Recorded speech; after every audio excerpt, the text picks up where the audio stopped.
Okay. Hey everybody, welcome for those of you who are watching on the replay. I'm T-Ham141. You can call me Tracy. This is Remy from Rem's family. You got rid of the farm side of it. Yeah, I actually added the Homestead part today. Oh, So, nice. yeah. Nice. Uh, yeah, I'm a big advocate that you can homestead anywhere. I've got a playlist actually on homesteading in an apartment. And it's different because you're not outside a lot, but you're still preparing, you're still canning and storing and all that good stuff right in an apartment. And you can, if you got a little terrace or whatever, but Yeah, growing containers and just to grow your own food it's all you need, really. absolutely. Um, but yeah.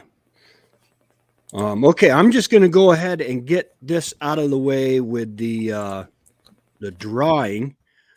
Every year, I started it last year. Every year, I do a Wendy's birthday giveaway.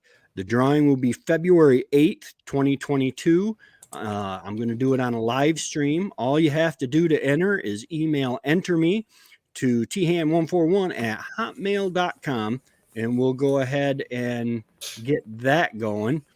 And we will enter you in that. And what is up for grabs this year is you get to pick anything from my merch, which is on Redbubble, or the books on Amazon, up to $50. So if you find like the books are priced like $9.99, $5.99, stuff like that.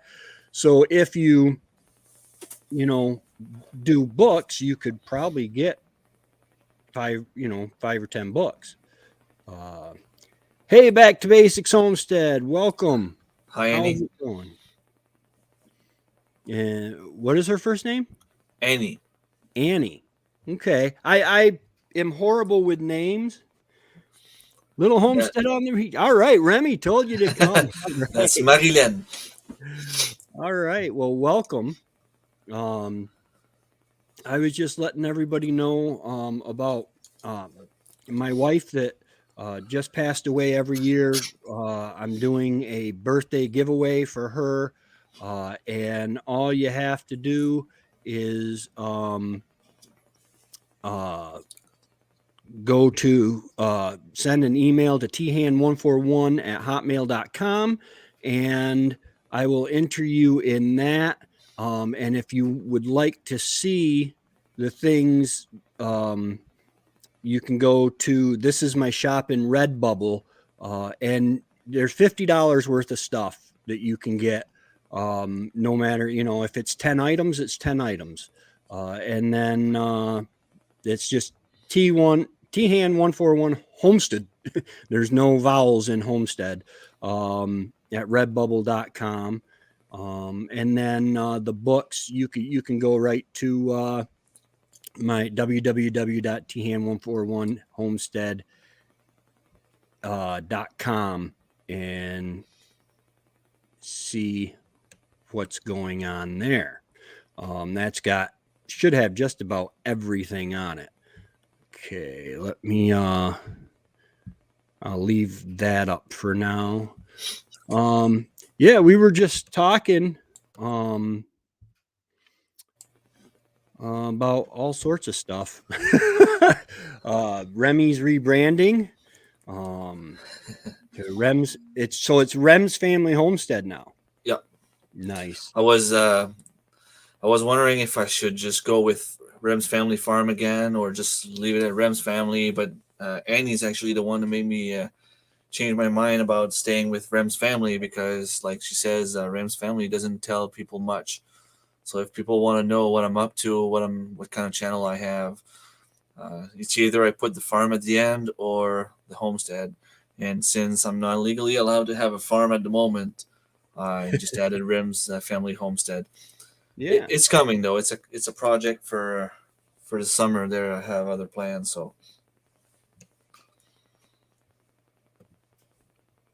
Oh yeah. The whole homesteading is, we were talking a few minutes ago, you can homestead in an apartment in a rented area. um, you don't need a lot of land to live, because homesteading is defined as a lifestyle of self-sufficiency.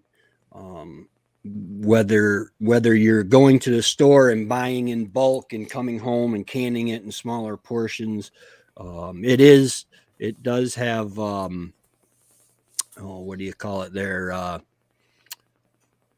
agricultural undertones and stuff like that, growing your own food and stuff, but you can homestead anywhere. um, hey, my sister Terrell's in here in the room tonight, in the car on back roads. What are you and Marty doing on back roads? My sister Terrell lives in North Carolina. She's nice. down there by, let's see, is Mike in North Carolina or Kentucky? I think he's in North Carolina. From MB Heritage. I'm not sure. I'll have to check. Yeah, I that's have this one page thing. open right here. That's one thing that I've really been trying to do in the last couple days, is get reconnected with the YouTube homesteading, farming community. It's a huge community, and when everything was going on with my mom this summer, and then Wendy at the same time, and then this fall and winter, I just didn't. Yeah, Mike's from North Carolina. Yeah. I wasn't able, by time people were coming on live, I was getting ready for bed, because a lot of them are in the next time zone over at least. Yeah, that's an issue I have also. Yeah. Um,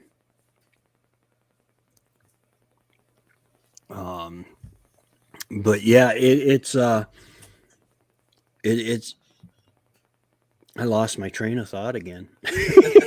See, that's my problem. I've got to learn. I keep looking at the comments and everything, and my mind Get goes. sidetracked. Yeah, I have Wendy always called it selective hearing, but it's just my mind scrambles on me sometimes. But so yeah, that whole getting reconnected with the homesteading community is really important to me. And it's something that there's so many people that are so supportive. And now all I got is time. I thought all I had was time before, and then when Wendy passed, oh my goodness, I got plenty of time for guilt-free naps now. I don't have to worry about neglecting her. Yeah, but that's the thing about community. Lately, we've been a lot more active on other live streams, and like the support we get in return is just incredible. Like we make friends that's probably going to be there for life. Like it's not just about the YouTube community. I have friends now that I can ask anything about anything in life, really, Yeah. and I got someone to listen. It's that's what it's all about. It's you meet people, you get to talk to them, and I mean, even if we're not in the same room right now, it feels like we're connected. Like it's not just like connected online. It's a little bit more than that. I mean, we've been talking about going hunting together and stuff like that. It's gonna happen eventually, hopefully. Yeah, Like absolutely. Yeah, it's one of those things. I forget. There was a homesteader family, and I forget the name of it. Oh my goodness! And they got in a car accident, and the husband passed. This was, yeah, I remember. I a don't couple remember years the ago. name, but And Justin Rose was talking about it a lot. the outpouring of love and support that she got when she was going through, because that was unexpected. I was kind of lucky that when Wendy had cancer, and we knew that the possibility was there. Didn't think it was going to go down the way it did, but she was just caught. I mean, they were coming back from dinner, I believe, and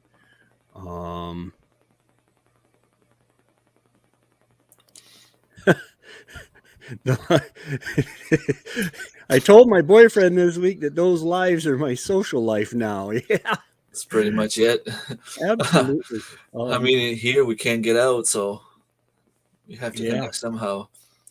yeah, absolutely. I wish I would have started like a year earlier on YouTube, really taking it to. I mean, I've got videos from um oh my goodness, 2005, I think. Just because I said, well, I want my grandkids to know who I am. And so I've got butchering a deer, and uh, skinning a deer, and canning turkey and stuff like that, just to, because my grandkids need to know, all this stuff. Um, Yeah, the Needy Homestead. That was it right there. The Needy Homestead. Yeah. And the husband died on impact, and the drunk driver survived. I don't know what would possess anybody to drive drunk. Um, uh, it just doesn't make sense to me. But I have been in the condition when I was in my big drinking phase. I was actually an alcoholic for a little while. My captain, I was in Germany, an 18-year-old set free in Germany. And um, I, my captain called me in one day. He said, private, or yeah, PFC. I was a private first class. And he says, listen, he says, you have a drinking problem. You've been brought in, carried into the barracks by the MPs several times now. Either you fix it or I will. And if I will, it's going to cost you rank and money. And so that woke me up a little bit to that. But we were lucky. I mean, we in Germany, you could take public transportation just about anywhere. A cab, and it was play money too, because the marks weren't dollars, so we treated it as like play money. Um, but yeah, I was really I watched some of that live stream that you had with oh man, you were in there with a bunch of people. What was that, a week ago? Yeah, with Thorhaven Farm. Yep, Thor, yeah. Yeah, there I was. want No, go ahead, sorry. I was just gonna say there was Hickory Croft Farm, Chris from Hickory Croft, and there was Mike from Me and You Acres also. Hi Beth. Yeah. I want to ask Thor what that says. There's a it almost looks like an Afghan. It's like a blanket behind him, and it's got like an AK-47 on it. And I want to ask him. I can't quite make out what it says. I think you said it the other day. I don't remember. Um, but yeah, it's funny because I've been trying to stay up late to watch that, and then to get up early to try to keep some semblance. Without Wendy here, I'm trying to develop discipline. I'm not a very disciplined person. Um, and my chickens will tell you. Sometimes I'm out there at 7 o'clock. Sometimes I'm out there at 11, which in the summer I have to let the chickens out a little bit later, because otherwise they will lay everywhere in the Yeah. yard, which they've stopped laying completely now. I haven't gotten an egg for, oh my goodness, I haven't gotten an egg for at least a week. And I think it might be my the feed. I had my brother pick me up some feed from the co-op and I don't know if it's just there's something that they're not getting right Different, now. maybe. Yeah, I know that they always cut back Yeah. in laying, but I've never had them stop laying. Now I'm really heavy on the Buff Orpington side now, so maybe that's a trade of the Buff Orpingtons. I don't think it is though. I think it changing their feed might have threw them off a little bit. Plus the light. Yeah, that plays a big part. I haven't had a single egg in the last month. Yeah. Um, I I bought a light off Amazon, and it was 4 chicken coops, and it's solar powered, um, and it you could set the timer on it, and the light's still out there, but I lost the remote. It's cool because you set the timer on it, and then it comes on when it senses it's dark and stays on for whatever you want, half an hour, uh, 2 Yeah. hours, 3 hours, uh, and it was really nice. But without the remote, you can't set the timer. I guess I could probably go out there as it starts getting dark and turn it on and then turn it off later. I probably should do that, but Like, again, it could help with the eggs for sure. yeah. At least for a while. There were a couple eggs I went in, and they were half eaten and frozen solid. Oh yeah. Abby's in the car. My sister just picked up her granddaughter Abby, and Abby is one of my favorites. Not that I would ever play favorites, but that kid loved my honey. Oh my goodness, the honey I got from the bees, she just ate it up. So tell Abby I said hi and to be quiet so you can hear. No, she can fill Mima or Mimi, I guess they call her, in anything she needs to tell you about the week or whatever. Yeah, it is no, it's down to 1 degree here now. The cold is horrible. I don't have any heat. I don't heat my chickens. Um, and to tell you the truth, they're protected from the elements, but not predators right now. If a fisher wanted to, he could rip right into the. Well, they It was can fit in a small hole. Like, I mean, yeah. Uh, power systems. you're a man that loves hard working. Have you met me? It's funny because I did. I moved off grid, and I wanted to live deliberately because in Port Leyden, where we lived, we had 3/4 of an acre in Port Leyden. We could do chickens and pigs. It was all um, uh, agricultural lotted, and then I would sit in front of the TV for hours and online while I'm on the TV and everything. It's funny because I do some of the same stuff here. Um, and it's kind of, I don't know, it's to get me out because I'm not going to let my animals go without. And if I slack off on the plowing, I'm not going to get out, and that's not going to do anybody any good. The rabbits are in circle nose to nose these days. Pretty cold. Yeah. But what growing zone are you, Tracy? Pretty What's close that? to ours. What growing zone are you in? I am in 5A or B. Okay, that's pretty close. Yeah. I'm 4A, but I think Annie is 5A, if I'm not mistaken.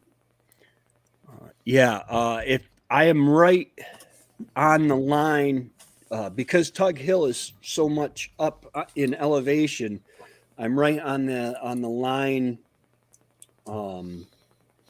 between the colder one, and then there's one that's a lot warmer just below me. It's really weird.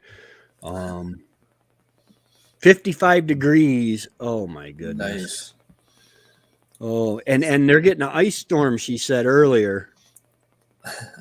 No, back to basics. The chickens are not molting. I've got one that I saw that it looks like the roosters might have been playing with her kind of hard.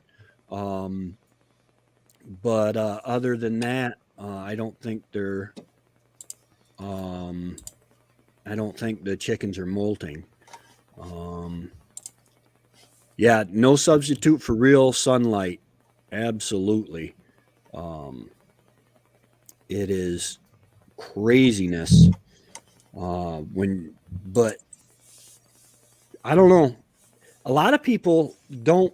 They won't put light on their chickens. They don't want to force it because they say a chicken's only got so many eggs in them for their lifetime, and you know you want to spread that out. Whereas we used to give our chickens away once they got old, and there was a guy that took them, and he would keep them, and then when he got hungry, he would go out and grab a chicken and throw it in a pot.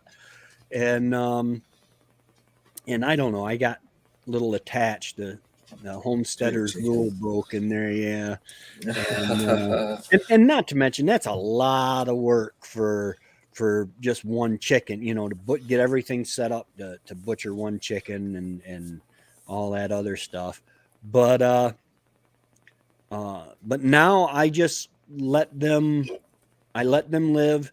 Once they stop being egg producers, they are manure producers, and that's always good. You can't. Plus, they say that when they get older, they still teach younger ones. They're kind of grandparenting the younger ones. So they still have a purpose. Yeah, absolutely. And so I just let them go, and it's hard sometimes. You walk out and open the door, and there's a dead chicken there, and you check it over to make sure that there's no bites or anything like that. I've got mice, little field mice. Oh my gosh, they're getting to the point where I open that door and they just go scrambling. So I'm feeding probably 30 mice as well as the chickens now. But my temporary my temporary chicken coop that I built just to last the winter or two, while we got things, while we were in the camper. Actually, it was the second. Was it the second? It was the first building I built on the homestead was the chicken coop. The second was the outhouse, and then we went with the cabin. But it was only supposed to last a little while.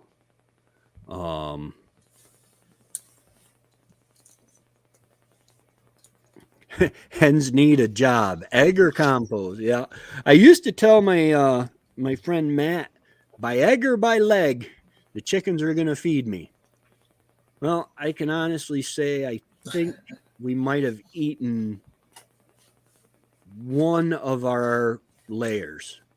The rest that we've eaten, we raised the meat chickens once in a while, and that's a big job. I think I might do 5 or 6 of them periodically now, but we have a real small fridge and freezer, and yeah, that's something I like to do. Like, of course, nobody really likes killing just to kill, but I really enjoy when time comes to get the chickens ready. Like once they're dead, I mean, there's so many steps, but it goes well when you have help. Like my girlfriend usually helps me with the chickens, so I take them, I do the killing part, put them in warm water, put them in my chicken plucker, then I give it to her.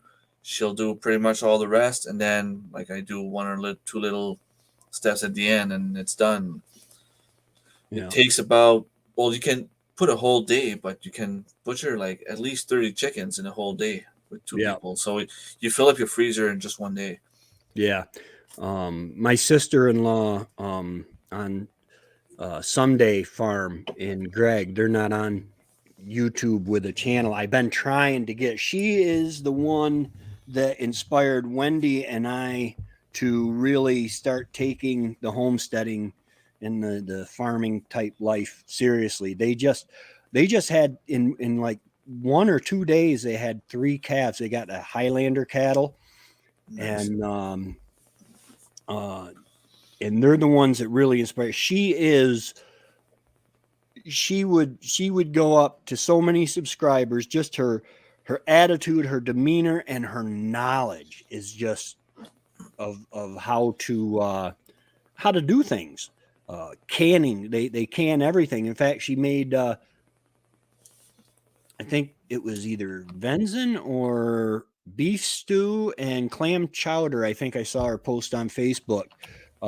And what she does is she makes a big pot, and then they eat what they want of it, and then she cans it the next day. Yeah, Um, good way to go. yeah, But if is it because they don't want to be out there on YouTube, or it's just because they don't want to take time to film? I'm not sure. I don't think she wants to be really out there on YouTube. But it's just something that she she she doesn't want to get into the technical stuff of building a channel and stuff like that. But they have taught Wendy and I so much on how to do stuff. And I mean, Wendy knew a lot of it because um, just the background that they had. Uh, but Lori is just above and beyond. Her other sister Jen is the same way. Uh, they love animals and farming life and stuff like that. Um, and it's Well, just you should go and do some films with her. You could put them on your channel. That would help yeah, you. yeah. I should. Um, I really I want to. I've got a plan. I talked to my daughter and she said it would be cool. Um, I'm gonna have my grandkids give me a tour of their farm. They've got Nice. um, donkeys. I think they got, I want to say 40 head of black Angus and red Angus cows. Oh, Um, they do pigs. Um, and oh man, they got chickens. We we gave them one of our we had three roosters, and she had one rooster, I believe, one or two roosters, but they didn't have any problems with their roosters. But we didn't have a lot of hens at the time. We were down to like 12 or 13 hens, and we gave them our rooster. I still see him running around over there. He is just happy as can be. He's got his own little harem there. Um, but but yeah, and then yeah, I would really like to do maybe start a homesteading cribs. well, sometimes just do like a series. Even if you just go there, you film for one day, and then you can do like a 5 to 10 minutes on her chickens, a 5 to 10 minutes on her pigs. That way, you share her knowledge. I mean, that's one of the reasons we all do this is to share our knowledge. I mean, Yeah. we don't just do it for fans. I mean, I'm not gonna be famous like Leo DiCaprio or any one of them. I mean, we do it to try to share our adventure, our lives, our knowledge. So, whatever you can do to share that knowledge, it's all good. Yeah, absolutely. And that does sound. And now I'm a little bit more mobile. The last year or so, we were tied up with all sorts of um, doctor's appointments and stuff. But I'm more mobile and just getting ready to go somewhere. Just wore Wendy right out. But uh, my mother could have a live chicken ready to fry in 20 minutes it takes me a day or two to make the decision. The chicken usually wins. Absolutely, Gene. Yeah, absolutely. Uh, I've had chickens. I had one that I walked in and there was I opened the door in the morning and there was a fisher um, that was just all over her neck, and he looks up at me, and it was one of the few times I went out. Usually I have a gun on my hip. Well, not anymore. I'm kind of backing off on that a little bit just because I throw on my outer pants and my snow pants and go out and do my chores. So I got sweatpants underneath them, and that doesn't hold up a gun too well. But he looks at me and then he run right out between me and the door. And we tried to bring that chicken back. We really did, because she had been bitten and eaten on. I didn't we didn't want to butcher her or anything, but yeah, it's one of those things where, okay, I'm going to get a good chicken dinner out of this, but unless you get a big rooster or a big hen, even the dual purpose birds, you get quite a bit of meat. But if you've got a large family, you'd have to do a couple of them at a time, I believe. Um, Depends what you do, really. yeah. Um, Because the first chicken I butchered this year, I mean, they were only about 2 pounds each, and we needed two to get a good meal for the whole family. I mean, we have a family of seven, but the ones that are 5 pounds and over, one chicken is still pretty good meal. yeah. I'm hoping. Oh, back to basics. Homestead is gotta leave. All right. We'll see you later, Bye, Andy. Annie. Take care. Thanks for stopping by. Um, yeah, I want to do some meat chickens this year. Um, we, how do you package your chickens after you butcher them?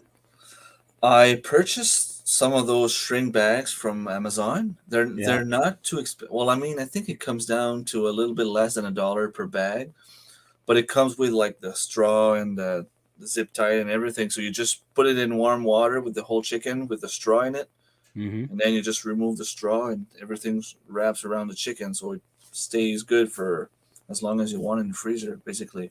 Yeah. When we went to those, that revolutionized our thing. Buy back to basics. Um, uh, yeah, that revolutionized it. It just made things so much easier. No freezer burn that we experienced with those shrink bags.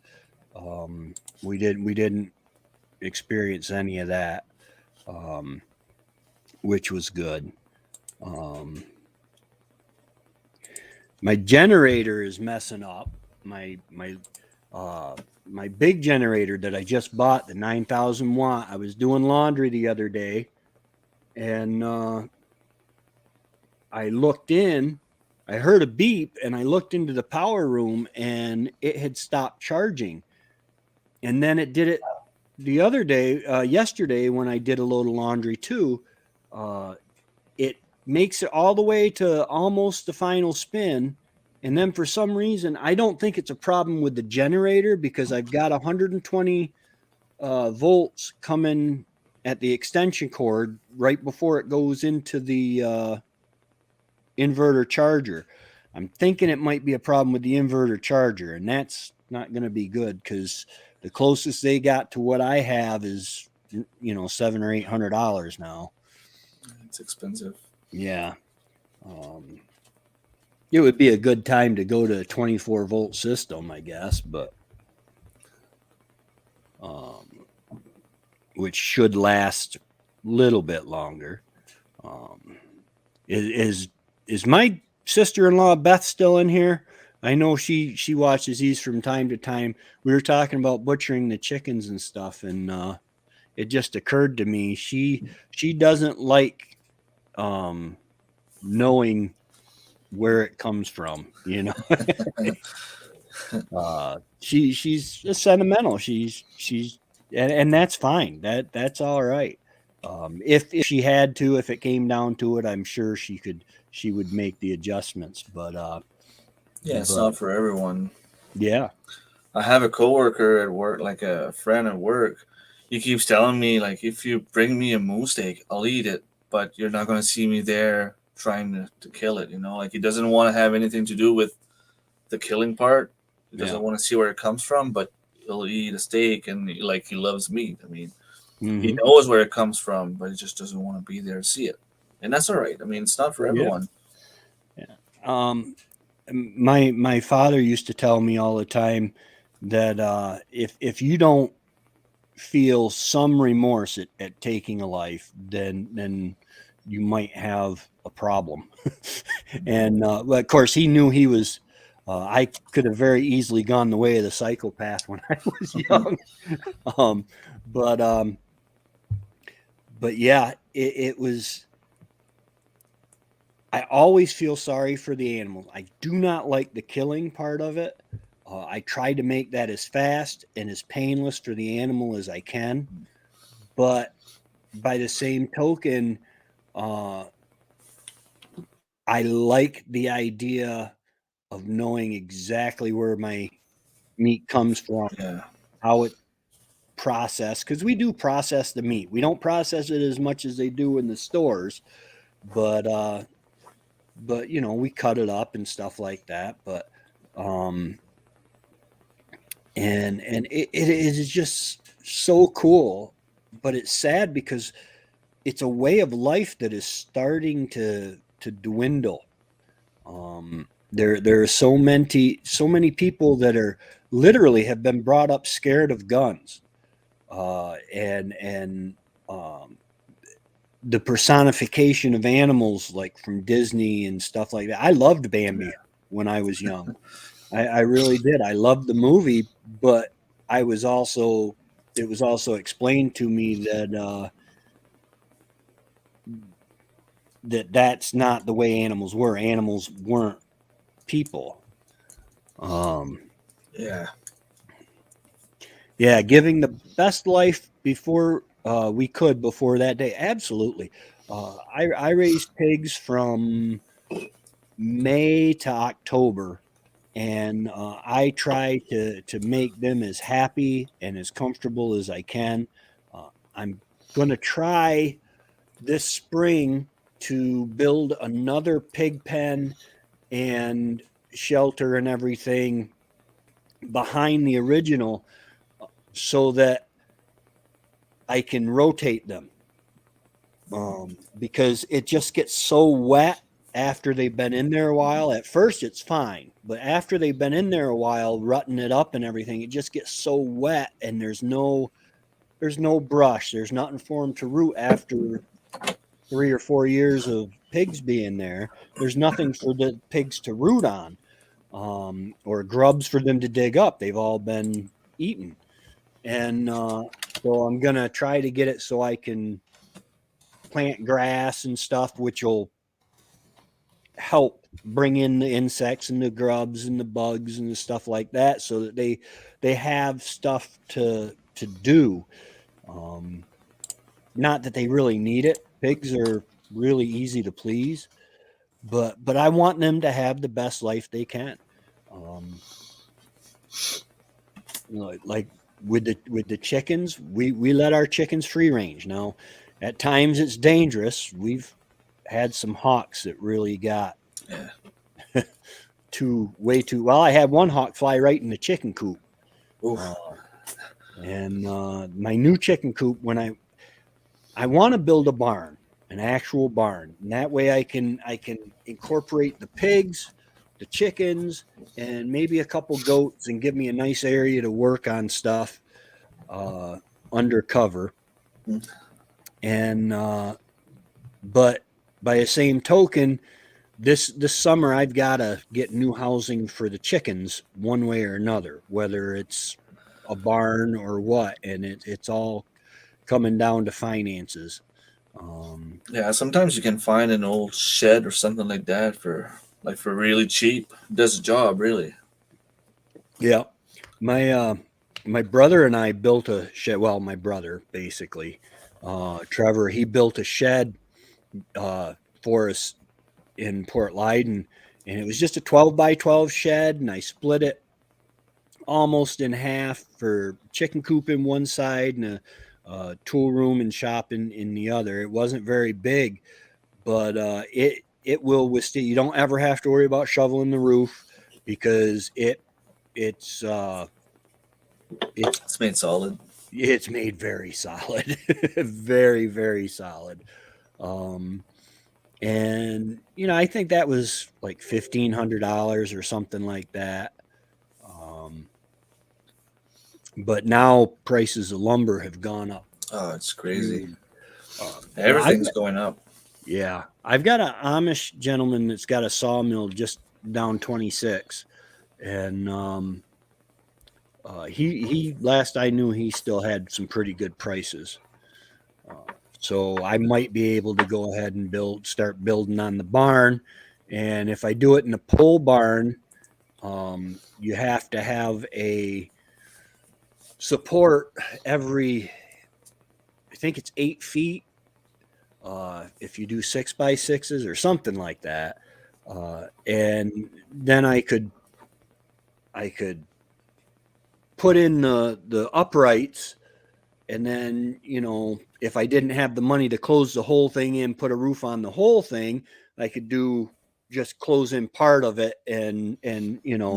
and then just expand it as I go as I get the money. But um, I don't know. I just might bite the bullet and get a loan or something to build the barn. I don't know. I think it'd be worth it. I want to get. I would love to get some goats.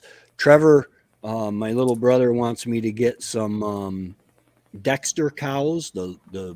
They're like miniature cows. Okay. And they're just really good for a homestead. Like whereas one cow you need at least an acre of grazing for. With the Dexters, I think you can raise like 2 per acre or something like that. Okay. Nice. Um, Be a lot better, a lot easier for sure. yeah. Northumberland Acres. Northumberland Acres. How's it going, guys? Nice to see you. Thanks for stopping in. We're just talking about, well, really, we're just talking. uh, uh, we are,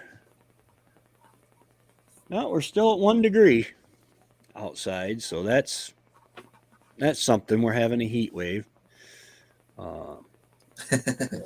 The snowmobilers are loving it. I This trail out, or the road out here by the house, is a seasonal road, and it's a snowmobile trail in the winter. I plow about 600 or 700 feet of it, I guess. I used to say it was like 1,000 feet, but it's not really. I got to measure it one day. But I make sure I leave plenty of snow on it, plenty of base on it for the snowmobiles. And man, some of them, they just fly by. I mean, you see their lights and you hear them go whap, and they're gone. Over here, it's the ATVs. You see Yeah. those. You see them flying by in the street, like it's getting to the point where it's dangerous for the kids. But I Yeah, mean, can't really stop them as long as they're careful. We don't mind. right. The snowmobilers, a lot of them, they'll see the pile. I try to plow off to the piles off to the side, and they'll see that pile there, and they'll slow down, knowing that something's coming. Yeah. Something's there. But the groomers do pretty good. I I would love. I need to put the Honda back on the road. I've got a 1998 Honda 4Trax that I got from my father when he passed, and I'd like to get that put. 4-wheelers are treated like cars in New York. You have to register them, but Okay. you can't. You can't drive them on the highways. No, yeah, it's same thing here. I think we need insurance. We need like to Yeah, have them played on them, but those Undas, they're just indestructible. You can't get rid of them. yeah, You yeah. can hold woods. You can hold moose. You can drive in the mud. You can go fast, go slow, go in a river. You won't see the end of it. Trevor has got stories of when I was in the army, and then when I was in Penyan and stuff. When he was growing up, uh, skidding logs with it, and we still skid logs with it today. I don't beat on it quite as much as they did.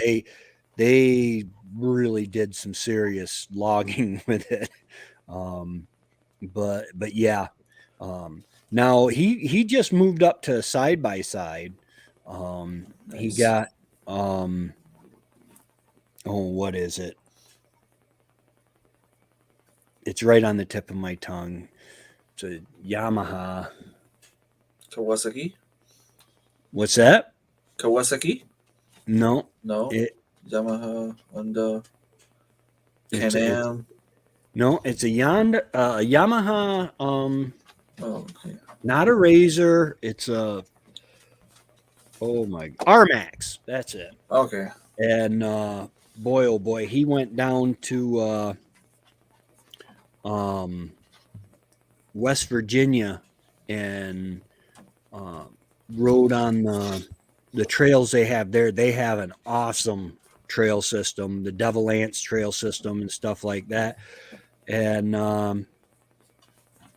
it he said it's so much different. He says we stopped by the road alongside the road because you can drive right in through the towns with them and everything. He says, and the cop pulled up and he says, wow, that's a nice machine, you know. And they're thinking they're from up here in New York, and they're like, okay, we're about to get hassled here. And the cop's like, no, that's a nice machine. Southwest Oklahoma, it's 5 acres a head without buying hay. Yeah, yeah, if you don't buy hay, then for the winter here, you have to feed. Um, you would have to buy hay, but just down the hill from me, they grow hay and sell it commercially in the big bales. So I'm sure I could probably get that at pretty decent price. Um, but yeah, um, and I know that hay in the winter, um, that can be thousands of dollars, big time to try to feed a growing herd. I think I would probably keep maybe 2 or 3 cows, uh, if I got them, at least 2, so they weren't lonely, you know, so they'd have a herd, and then one female for breeding, and then her babies or whatever I could raise for beef or whatever. I don't know if I want to get into milking. That seems like It's a job. It's a big job. yeah, I see yeah, some other channels doing it, and I mean, it has to be done every morning, and it's pretty much always at the same time because otherwise it won't work. yeah, You have to be committed. yeah. Um, yeah, I was when I was drilling water wells for my cousin. We did a lot for the Amish, and they they shook my hand, and one of them I said I just got to ask every Amish person that I shake their hand. I said their hands are huge. He says, "Well, you try milking 30 cows a day, huh?" I'm like, okay, that makes sense because they do it all by hand, and that builds up their hand muscles. Um, but that wouldn't. I don't know.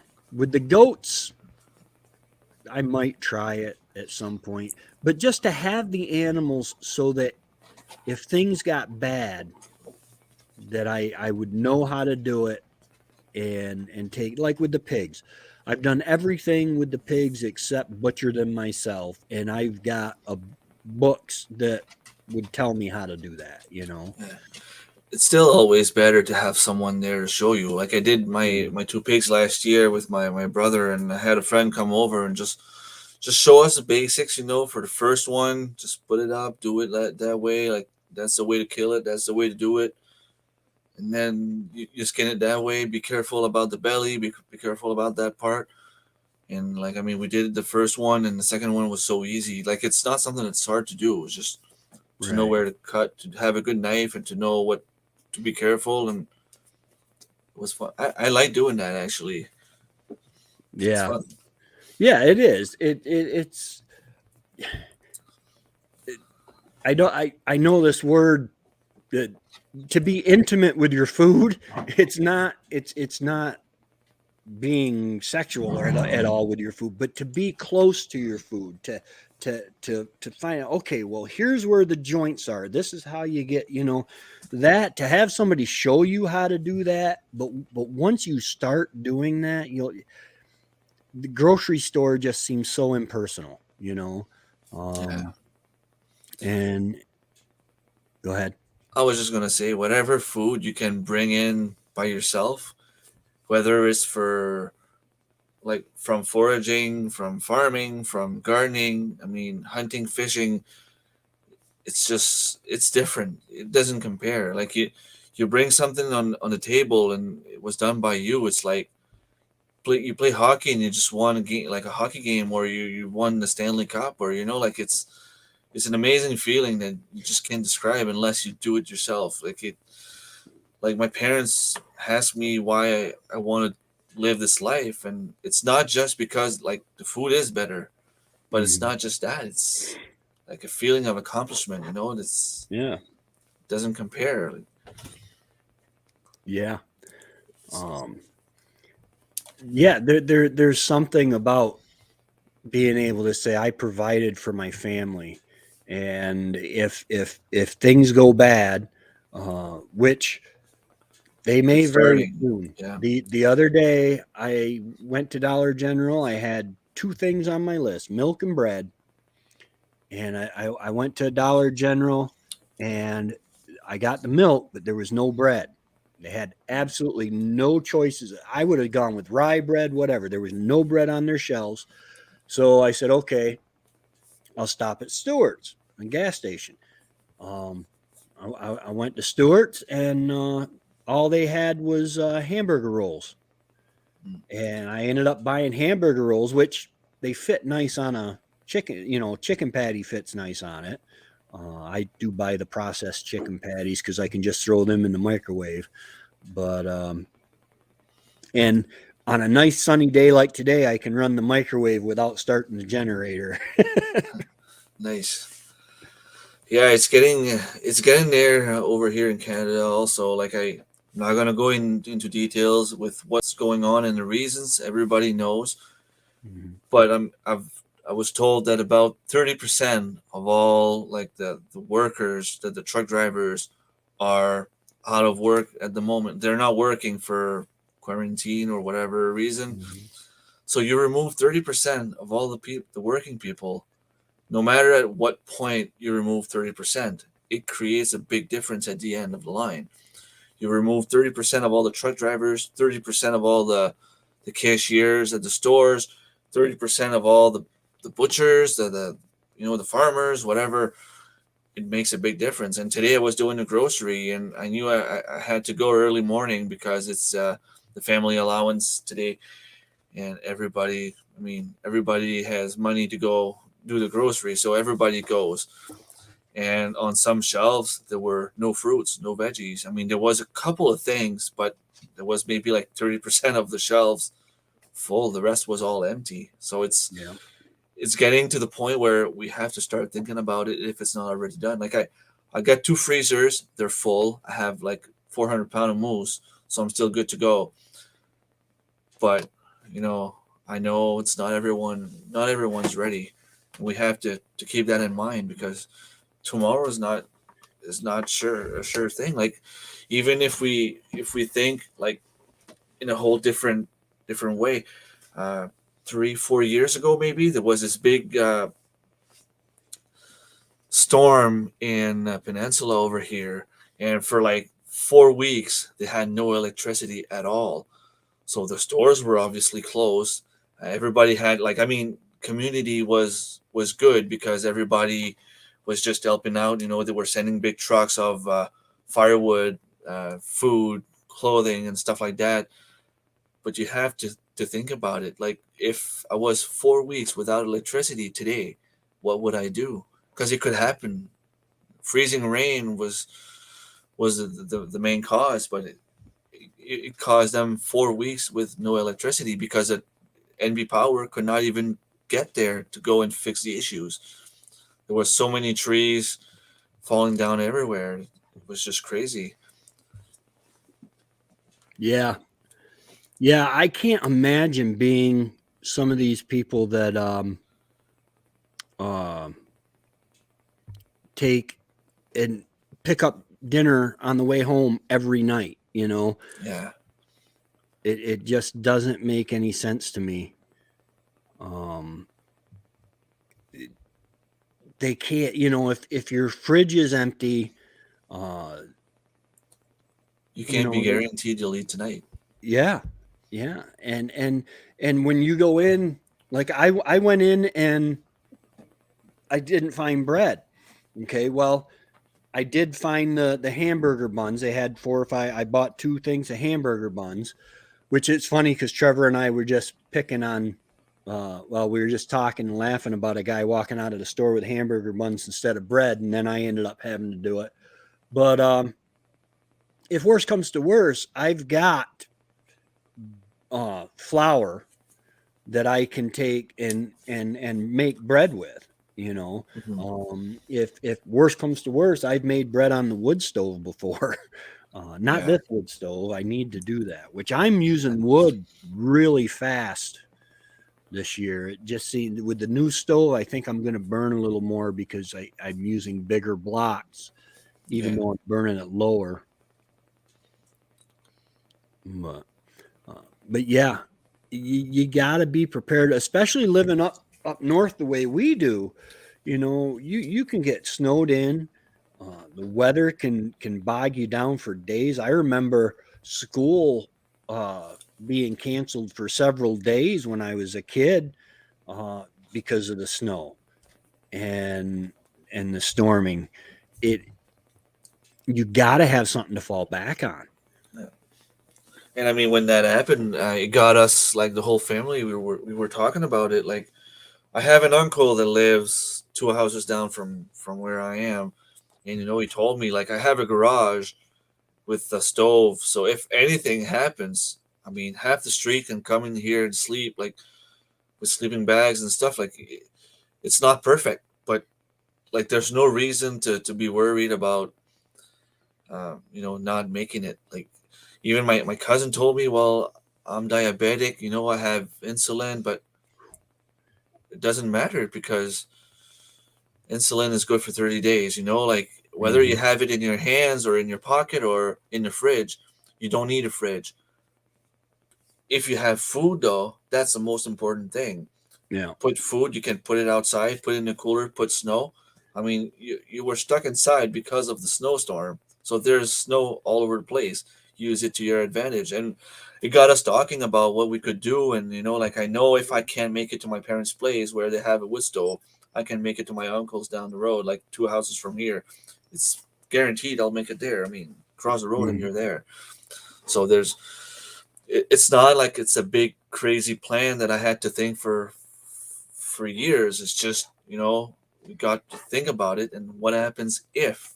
I think we should all ask ourselves a question: what happens if anything could happen? I mean, um, was it in 2016? It was an helicopter accident over here where it was a Quebecer singer. He had an accident and he passed away. But we were 48 hours without electricity. It was in the summer, but it was still 48 hours without electricity. Mhm. And in the summer, you can't say you're going to put your stuff outside. So we had to throw away some stuff, but at the same time, I mean, we have barbecue, we have like a fireplace outside. We can cook on it if we have to. We took time and spent family time in the woods. We went to strawberry picking, but Mm-hmm. it got us thinking. It could happen again, and it could last longer. So what should we do? I mean, we try to have a propane tank here full at all time, and we have a little bit of wood on our property, so we could at least start a little fire if we had to cook something for a quick dinner or breakfast, or you know. And we know what food is good for how long. We have a lot of canning from the store. I want to Mm-hmm. get into canning my own stuff this year. It's one of my New Year's resolution. Hopefully, I'll be able to make it. But I mean, it's just a matter of having it in mind. Just keep it in mind. It could happen to you. Like, Yeah. get ready. And if you do, you mentioned the gentleman with diabetes. If you do have a comorbidity or a medical condition, like with diabetes, I am sure YouTube is the second. Trevor's always telling me this. YouTube is the second largest search engine in the world, uh, second only to Google. Hmm. And uh, I'm sure there is somebody out there who has done the research already to say, okay, I have diabetes, this type of diabetes. Um, this is if my sugar gets low, this is what I can eat or take to bring it back up. If my sugar goes high, this is what I can eat or take to bring it back down. Hmm. Um, and you can learn to manage that. I had a Yeah. friend, my friend Matt had, I believe it was high blood pressure, and he went through, which he's never been fat. I mean, this guy is built, but uh, but he lost, I want to say 30, 40 pounds, and he was able to come right off his medicine. Um, and that being said, losing weight is a hard thing to do because Yeah. I've been trying for a while. I think in the last 6 months I've lost like 10 pounds is about it. But but but there are things you can do. There are things you can prepare. What are some plants? I know there is a plant out there called an insulin plant. I don't know if it's actually good for that. Um, uh, Jen Gene Sun says, these times feel different than anything I felt in 72 years. I just bought my first generator ever. Absolutely. At the very least, now I am thinking very seriously about switching over at some point to propane generators because in my studying, gas goes bad really quite fast. I mean, after what is it, a year, I think, or something, it can start to lose its potency. Whereas propane, I guess, does not go bad. Um, but but yeah, having that gas generator, if a storm hits or you lose power, a helicopter crash, whatever, um, having that generator can keep your perishable foods good. It can keep your For insulin longer. Yeah. good. Yeah. Um, and just having that head start on that so you can set up a system like if for some reason I lost refrigeration, um, my plan B is I have a well with I think it's a 18-inch culvert pipe for the well casing, and I would build a cage with some floats on the bottom, and I could put my perishable stuff that has to be refrigerated in that and lower it right down the well, and Yeah. that would keep it cool, you know. And, But and one thing people don't think about, without electricity nowadays, your cell phone's just going to last for so long. And we Mhm. all know, if we don't have electricity, what's the first thing we're going to do? We're going to try to pass time on our phone until, light comes back on. Um, the telephones, the home phones now, they're all about electricity. They're all like wireless and stuff like that. So it's kind of a good idea to keep some of those old phones at home. If you ever have an emergency, those will still work. Yeah. It's not something that we think about, but if you're without electricity for 2, 3, 4 days and you have to make an emergency call, you need to have a phone on hand. And if you don't have electricity, your cell phone's not going to last for too long. So it's all those kind of things you have to think about. Yeah. And it's not like a genius idea. It's just keep another phone, like an old phone. And for under $100, I'm pretty sure you can buy a cell phone charger that has a little solar panel on it. They're not the best, It would do the job. but it would do the job. I've got one of those little emergency radios that has the crank on the back of it, where you Yeah. can crank it up, and that you can Create some. charge.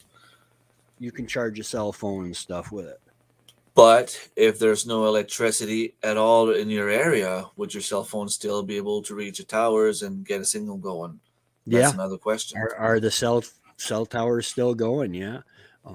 I was thinking for a long time about getting a ham radio, and then I found out I guess you got to be licensed and all that stuff, and I don't know. It would be nice. It would Yeah. really be nice to have, but that's just one more thing to add to everything.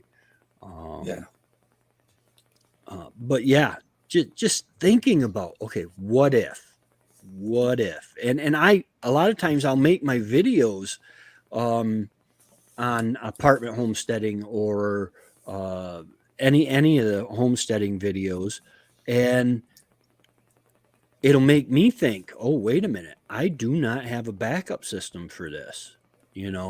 This is not good. What happens if my big inverter goes out? Well, I have a secondary inverter, but what happens if my charge controller goes out? What do I do then? Because my secondary charge controller for my solar panels won't handle the amount of solar panels I have, and just coming up with the backups and stuff. But oh man, I gotta say I have had a lot of fun tonight. But I can see you're starting to look a little tired. I always look tired. Don't Oh, worry you about always me. look tired? I always look tired. I don't know. It's just the fact that I sit here with the computer screen in front of me. I always does that to me. So don't worry. It's just Okay. 8 p.m. here, so I'm good to go. Good to go.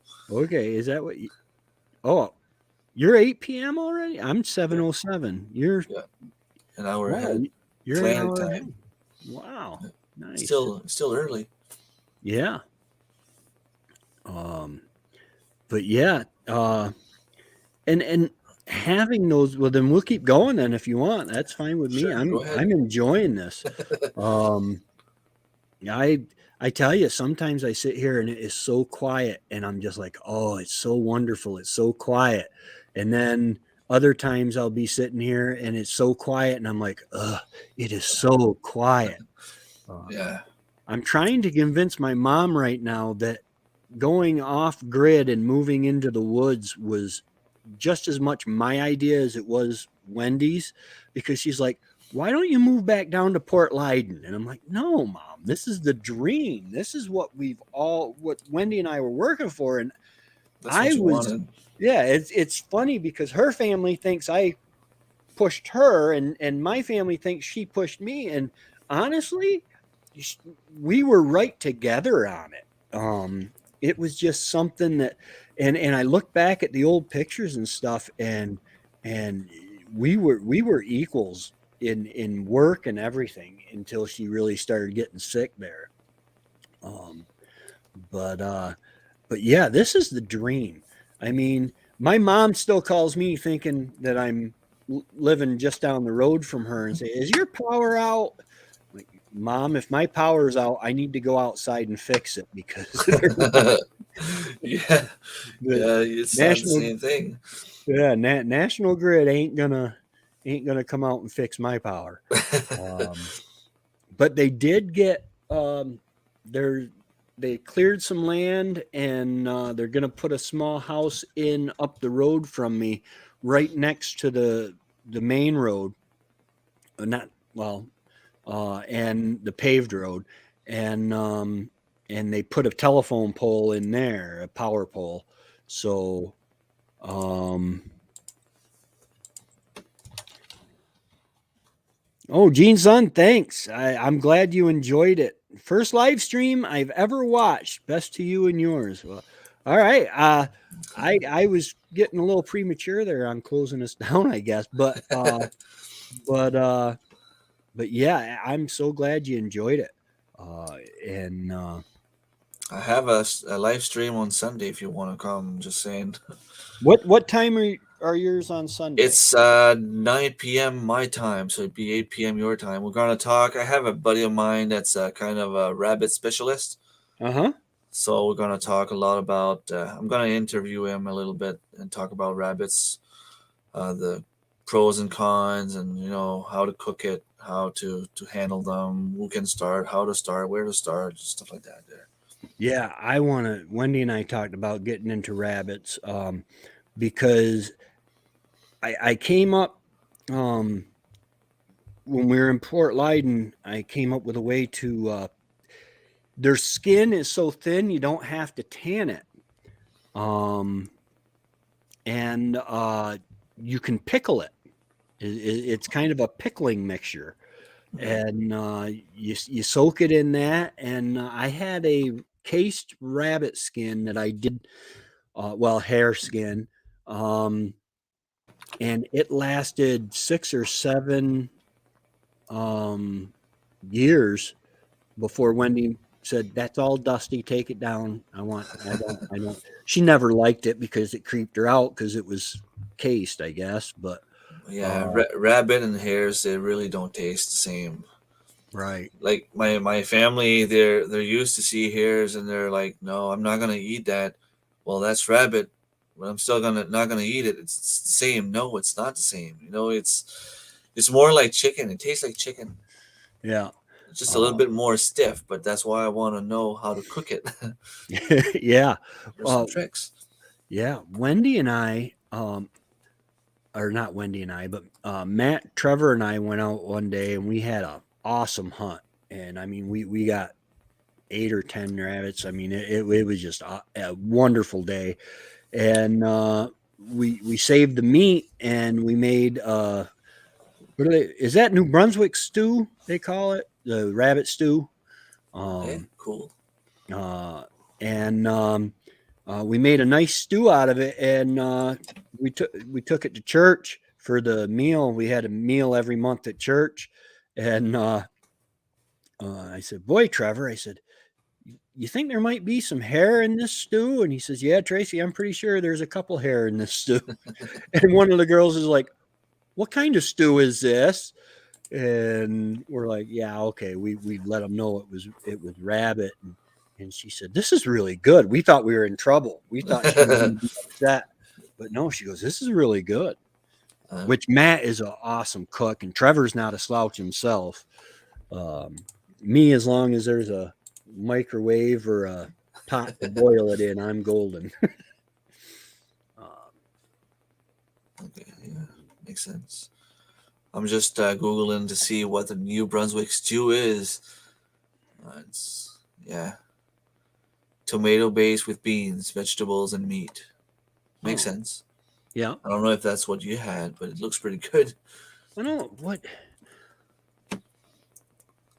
I'm pretty sure it was New Brunswick was the name that they used to call rabbit stew. My uncle Ronnie said he made a really good rabbit stew, but I think he braised the meat. He braised it before he put it in the stew, and Okay. that helped with the flavor because a lot of people don't like the flavor of hair Yeah, for or some reason. yeah. Um, but uh, it's one of those things where they're fairly easy to raise. I was thinking of letting them, getting some and letting them free range. And then I thought, no, because the plan is when we build the barn, I want to fence in and let the I'm going to fence in a big area of the woods there. Good night, Gene. Gene, son.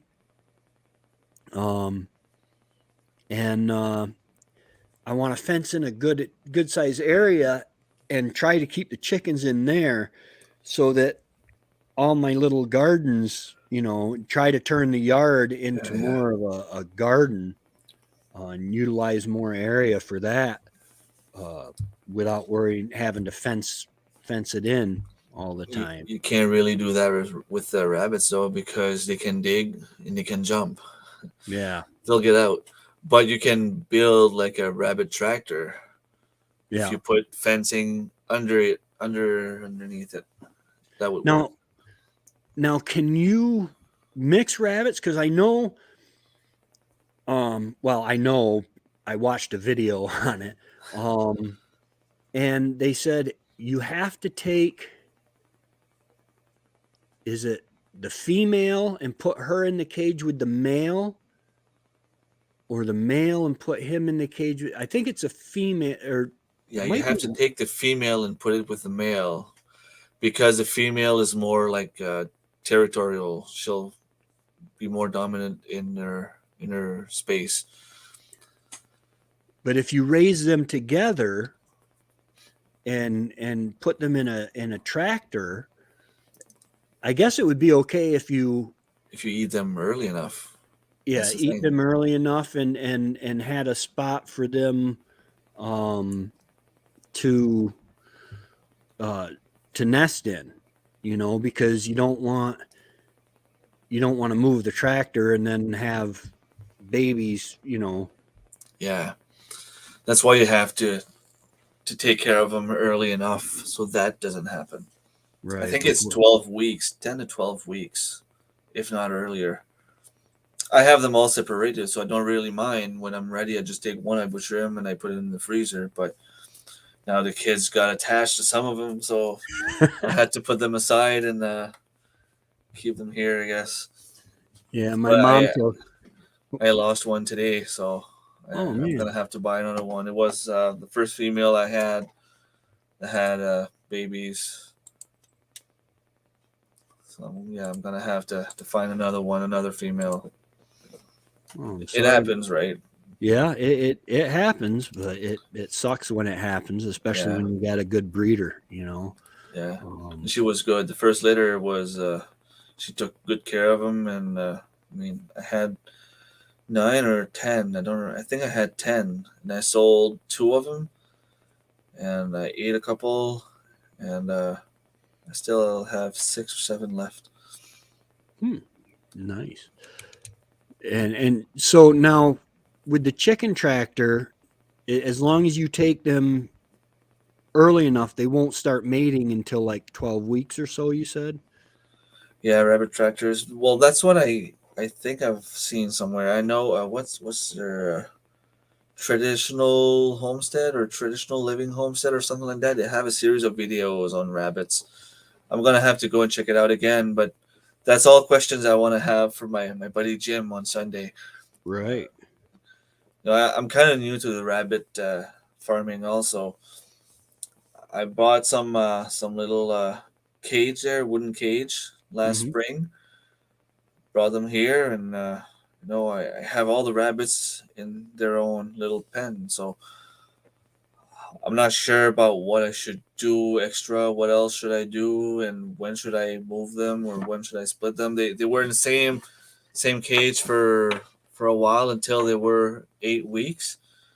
And then I only had so many different spots where I could put them, and I left 2 of them together, brother and sister, I guess, because yeah, I ended up finding little babies in there a little bit later, but I think they were getting old. I should have changed them, put them in different cages before, but I mean, I didn't think that, like I don't know how to differentiate males and females yet. My brother and my friend Matt they're members of a beagle club, and they have 200 and some acres fenced in, and Nice. then they got a small area for a puppy pen and stuff, but they started a breeding program where they would literally go out and live trap hares and breed them at Matt's house. And it it was funny because they would have to sex the rabbits, and there was something, one of them would hold them, and you got to kind of reach up in a little pocket or something. It was just we had a lot of fun picking on each other over the molestation of the rabbits. It was But the thing is, it's tough to see because those rabbits, they're crazy. yeah. They try to rip your eyes out. Like, if you don't know how to hold them, you have to hold them still in a certain position, certain way, and then if you just let go just for a tiny second, you'll see the back leg like kicking you with their nails, and it hurts. Yeah. And yeah, they got some claws. They can really, and they're I don't know about the regular rabbits. I guess if they were raised in captivity, they might be a little sturdier, but with the hares, you have to be very careful. Um because the hares are so fragile. They'll, I don't know if they blow their heart or whatever, they just die. They get so stressed. Yeah, it's hard to see my boyfriend have to hold them, and I go check. Good. Uh, I'll be looking for a video on sexing of rabbits. Uh, I think it's traditional living homestead. Traditional living homestead. Okay, I'll have to try that. Living. Yeah, it is. Yep, that's what it Uh, is. I gotta get my barn put up. That's all there is to it. Because she says, "Oh boy, yeah, film, hold a rabbit, and sex it all at once." She says, "Oh boy." um, uh, but uh, but yeah, uh, it is just so interesting when you start sourcing your own food. And now I believe the regular rabbits, the raised rabbits, you can kind of feed them for the fat amount that you want too. I know none of them really have a lot of fat on them. Um, but Yeah, they basically don't have fat at all. yeah. I put the laying straight to their playlist. I think they have a series of 18 videos. It doesn't show yet. I don't know why. It's in there.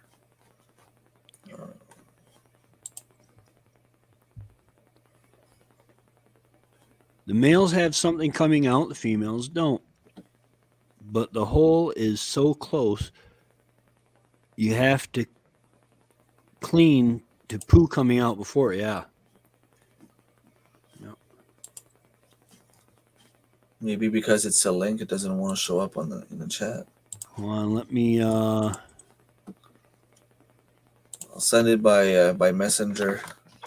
They still have it. I think you can share it. You might be able to share it if All other right. people want to see it. Let me see here. YouTube. Okay.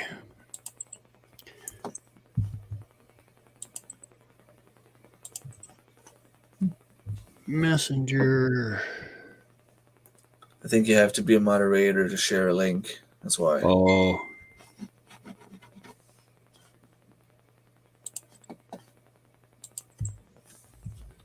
Let's see here.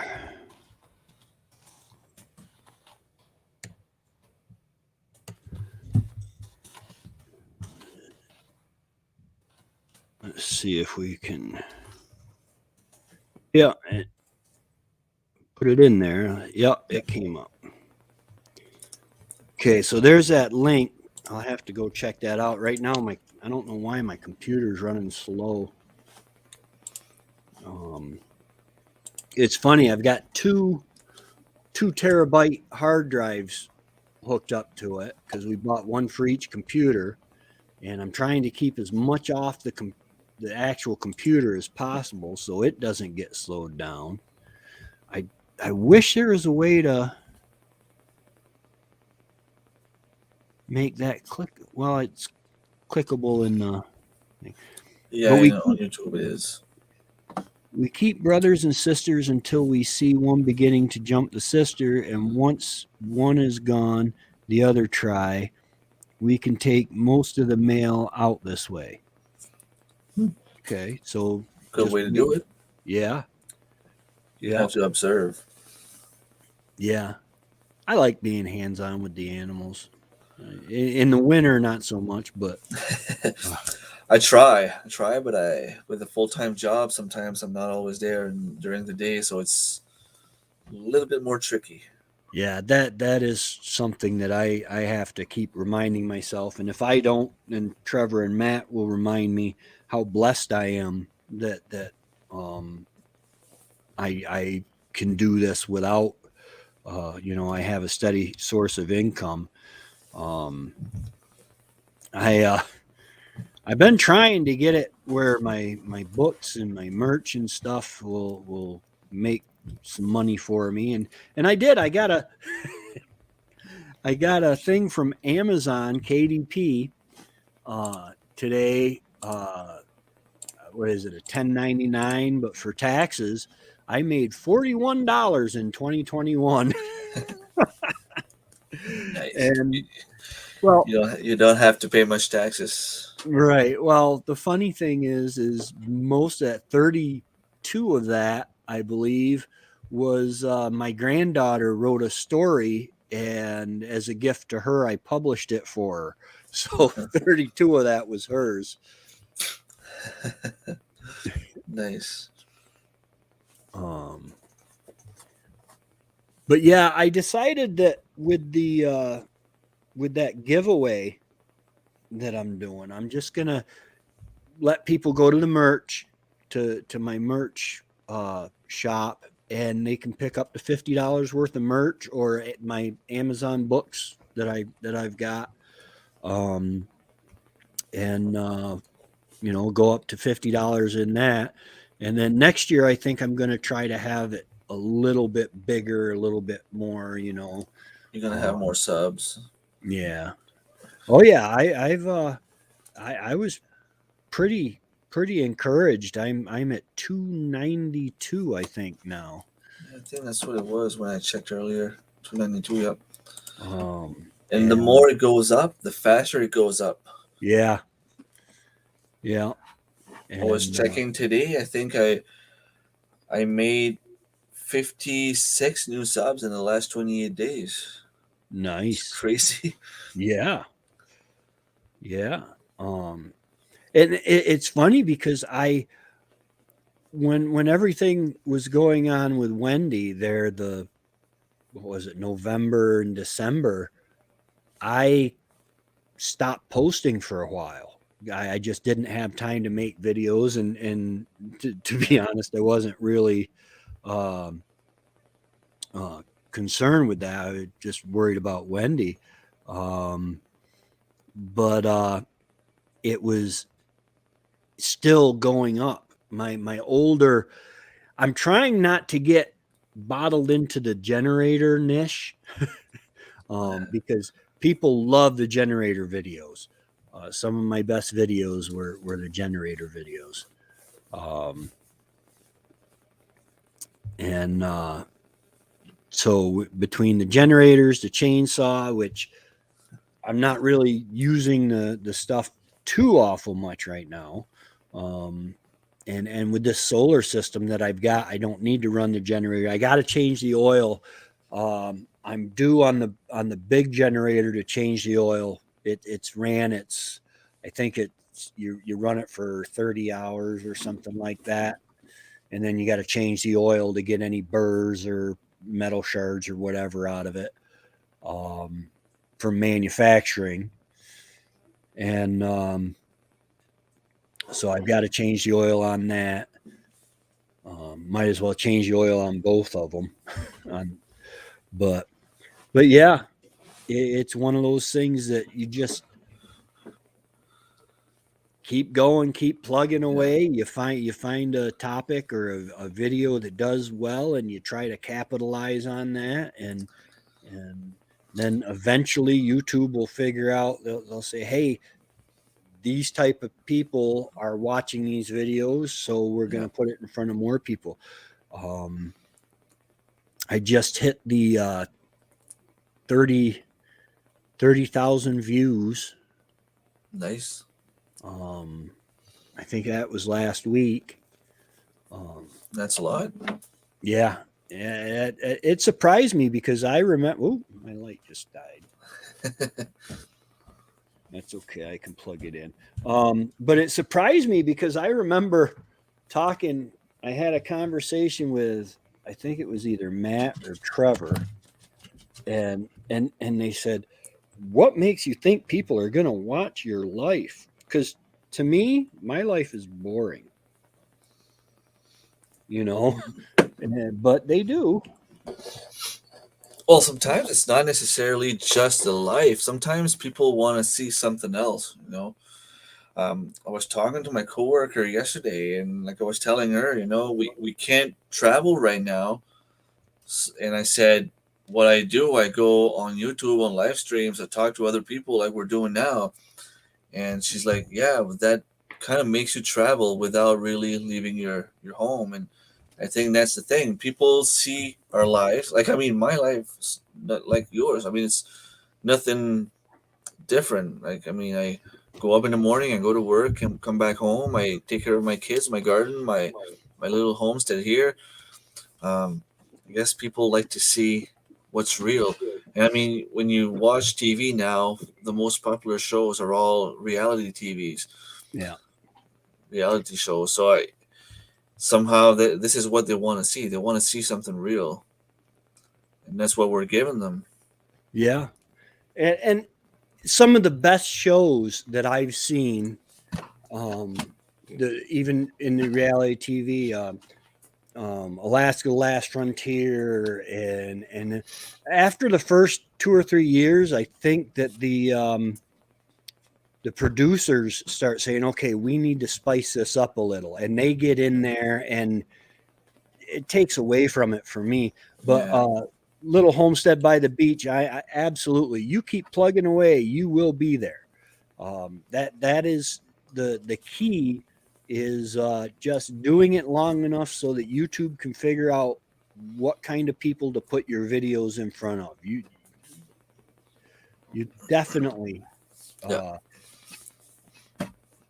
uh, and if they'll watch me, I mean, a lot of times I'm learning stuff for the first time, when you're doing and it.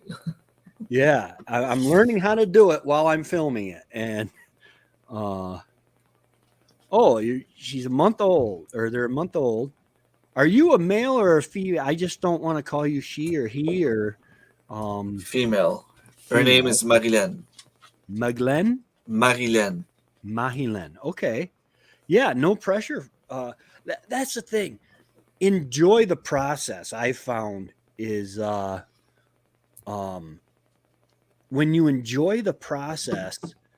Uh, I mean, it is a pain to in some of my earlier videos when I said, "Well, I've got a plow today. Let me film it," and I would stop the truck at the top of the driveway, walk to the bottom of the driveway, set up a camera, walk back up. It was a pain, but I was enjoying it. And when it stopped being fun, then I just figured out ways to get easier shots, like hooking up the cheap little I use these little Vivitar um, action cams, and they've got their little weatherproof cases, and I found ways to hook it up to the plow and stuff, so I can get angles like that, so I didn't have to walk so much. Yeah. Well, you learn new tricks, you learn new things, and Yeah, it's all about improvement. No matter what you do in life, you got to improve. yeah, and it's something you learn by doing. Yeah. I learned a lot from Think Media, and one of their main motto type things is uh, just press record. You know, uh, one of my biggest banes, and I've stopped fighting it, is my ums. I say an awfully lot, and when you're editing the videos, you're like, oh my gosh.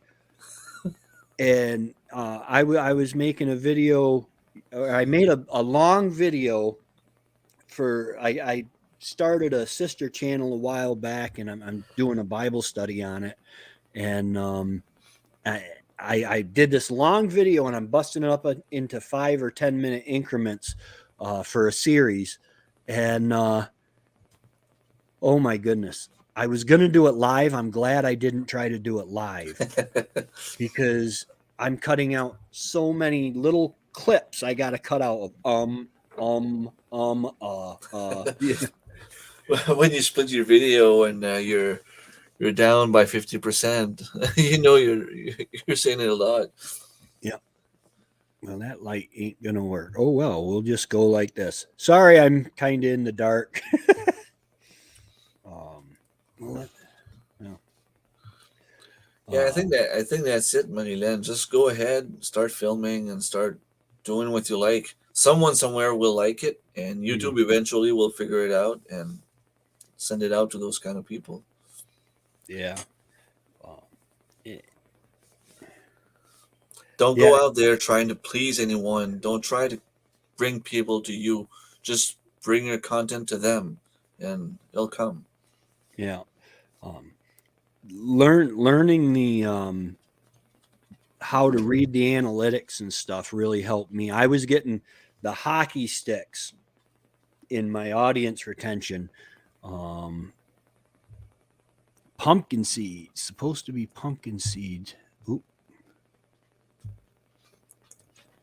Yeah, that I'm in the process of making elderberry cough syrup, Cool. and I had to. I did the first part. Now I've got to wait the 2 weeks for it to make before I can put it up. Before I can put it up, I got the The first second, part yeah. done, um, and she said she still has to film it. Um, yeah, it's. I think when I kind of started picking up a little bit with subs and views and stuff was when I took and I would come up with an idea.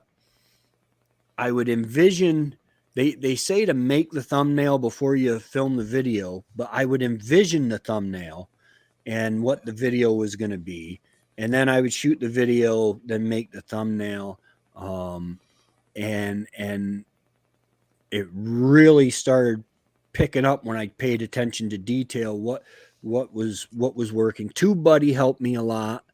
Um, Yeah, with the keywords and stuff. yeah, uh, because then when you start getting picked up in the search, that really helps. Um, now, I believe once I make it to, what are you at? You're at one. You're are you 1.7 thousand? 1.5. 1.5. That once I get to be a super creator like Remy, then I won't need to worry about keywords and stuff. Oh, you still have to. Let me check. My last number is 1540. 15 for 1540. yeah, that's awesome. Um, Every little bit at a time, just a little bit at a time. I started doing more lives lately. It's just been like going up since then. Even Annie, back to Basics Homestead, I think she was around 200 like 2 months ago, and she went up by 100. And she's like, wow, by doing some small things. I mean, she's been doing like more videos. She's been getting more involved in other people's live stream. Not even if you're not in front of the camera, just by being here today, Marilyn, like you and Tracy are probably gonna go and follow each other now. Like it's mhm. that's how it works.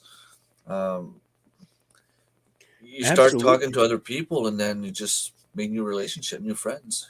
And if anyone is watching this in the replay, because I try to record the lives with the replay in mind, go ahead to the little homestead by the beach and subscribe, man. Show her some love. Um, there's a lot of work that goes into this, especially when you're. She said she's a month into it, I believe she said. And Um, she does something different that I haven't seen before. She speaks French, oh, but nice, she creates her own subtitles in English, so viewers can view in both ways. You can nice. either listen in French or read in English. And the way that she does her video, you don't need to understand what she's saying to understand what's going on. If you read, and there's not much reading to do. Like, I'm honestly, like, sometimes you go and watch a movie and it's only reading, reading, reading. It kind of sucks.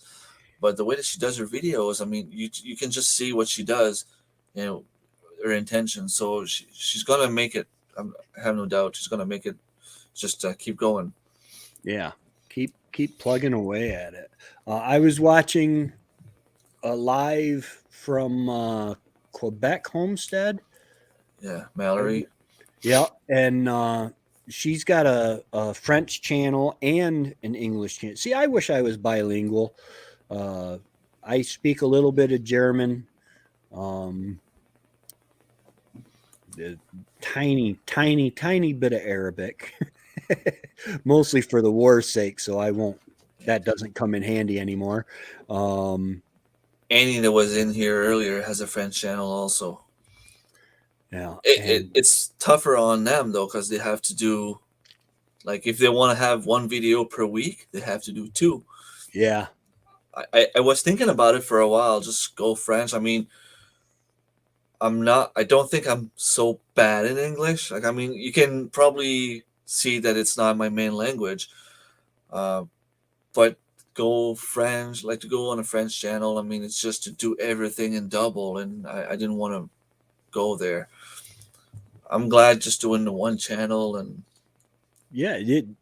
You're really good with English. You know you. I wouldn't know that it was. I actually thought that English was your first language and French was probably your second because you lived in Canada. So at home when you're not on camera, you guys speak speak French. French. Yeah. Oh Well, wow. I'm lucky. I'm lucky somehow that my sister in law speaks English, so the kids grew up together, and I mean the kids are way better in English than I ever was. And, like, I live in a French community, so in school it was all French, French, French, French. We went to high school, it was still French. It's only after I was done grade 12, I mean, I turned around, I was about 18, 19 years old. I started working for a library in Dalhousie, which is a bilingual city. But by working in the library, I had to speak English to people that were coming in.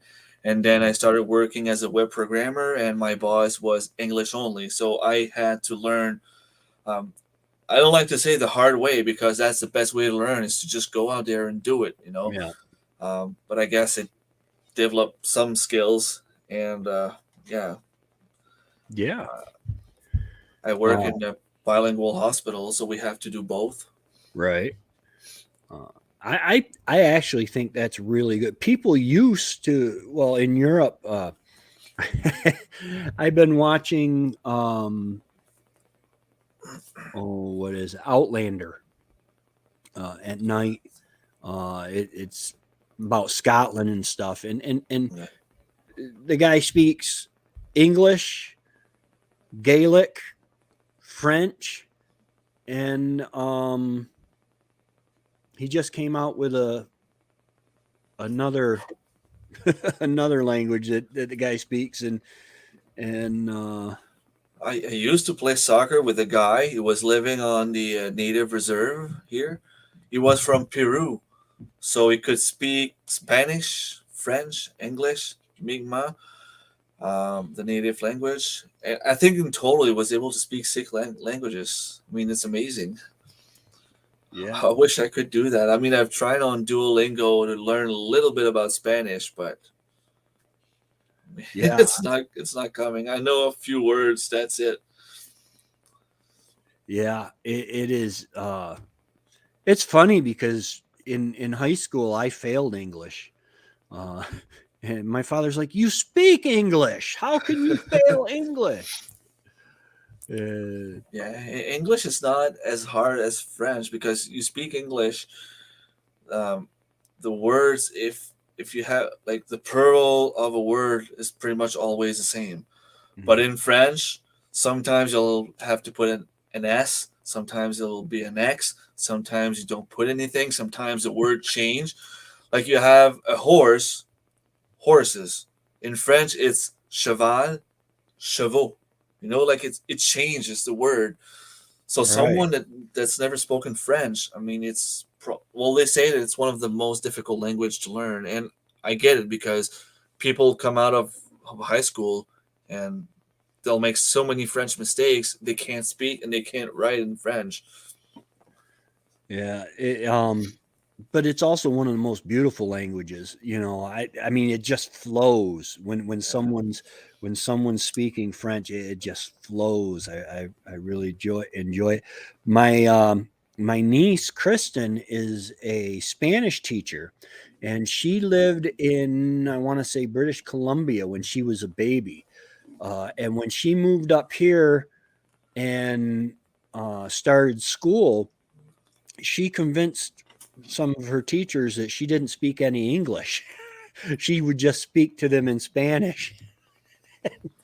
And they're like, Mrs. Davidson, we need to find some way to help her learn English. And my sister's like, what are you talking about? She speaks fine English.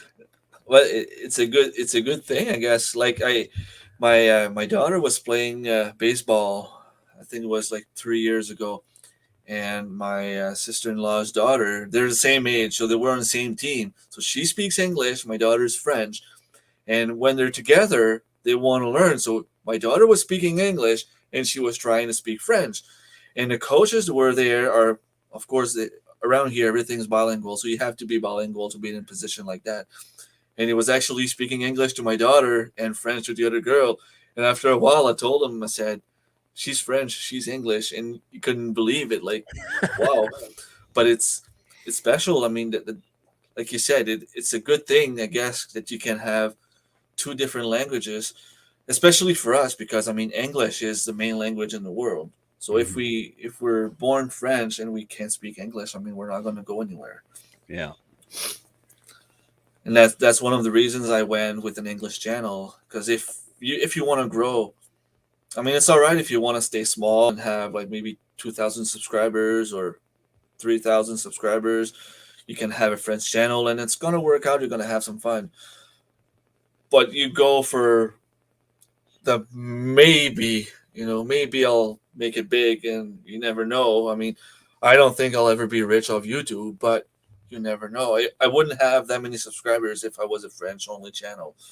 All the Right. people that are supporting me right now. I mean, the friends I made. I wouldn't have known you. I wouldn't have known Annie. I wouldn't have known Mallory from Quebec Homestead. They have English channels, so that's how you have to live, to speak if you want to survive, I guess. Yeah. Yeah. She says that's why she transcripts. Yeah. That's a lot of work too, I think. Come doing the subtitle. I was thinking about doing subtitles in a couple different languages, and I don't know. I said, nah. It already takes you. It takes you about. I've gotten it where for a 10-minute video, it can take me anywhere from an hour to 2 hours, depending on the video and Yeah.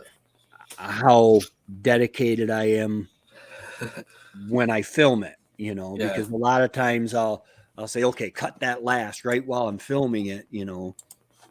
Uh, but uh, but then sitting down and putting the subtitles in, that would be tough. Um, Oh I yeah, just it's a few more minutes for sure. Probably a couple of hours more. I'm pretty yeah. sure Marilyn can give us an answer there. How long does it take just to make subtitles? Around 2 hours. 2 hours, yeah. So see, it's an extra 2 hours. So by the time you're done filming, like I was at a certain point last summer doing one video per day. So if you do one video per day, by the time you're done filming, you have to start editing, and then you're done editing, you have to do the subtitles. By the time you go to bed, I mean, it's 2 o'clock in the morning. You have to get back up at 6 to go feed the animals and start over. Yeah. I wouldn't be able to do it. Yeah. But I don't know, like I don't know her anything about her life, so I don't know what kind of work she has. I don't know what kind of animals she has. She's not there yet in her videos, I guess. We haven't spoken that much to know everything about her personal life. So Yeah. Yeah, that has a lot to do with it. What you have going on. Um, Whereas I have all the time in the world, I have no motivation. and, well, whereas my sometimes that's what brother has happens. all the motivation in the world, he has no time. Um, but yeah, it, only rabbits. That's a good start. They're a gateway animal. Yeah. Um, Rabbits and garden and a food forest. Oh, she's doing things right. Uh, Yeah.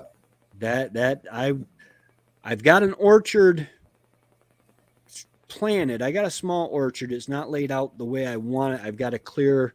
I got the trees down for the orchard area. Um, and then I've got to get the stumps removed and it leveled out and stuff. And I'm gonna plant a slightly larger um, orchard. Oh, and working full time. Wow.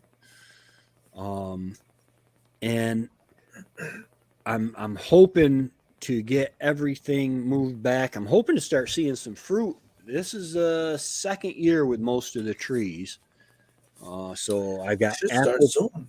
Yeah, I've got apple, pear, um, peach, plum.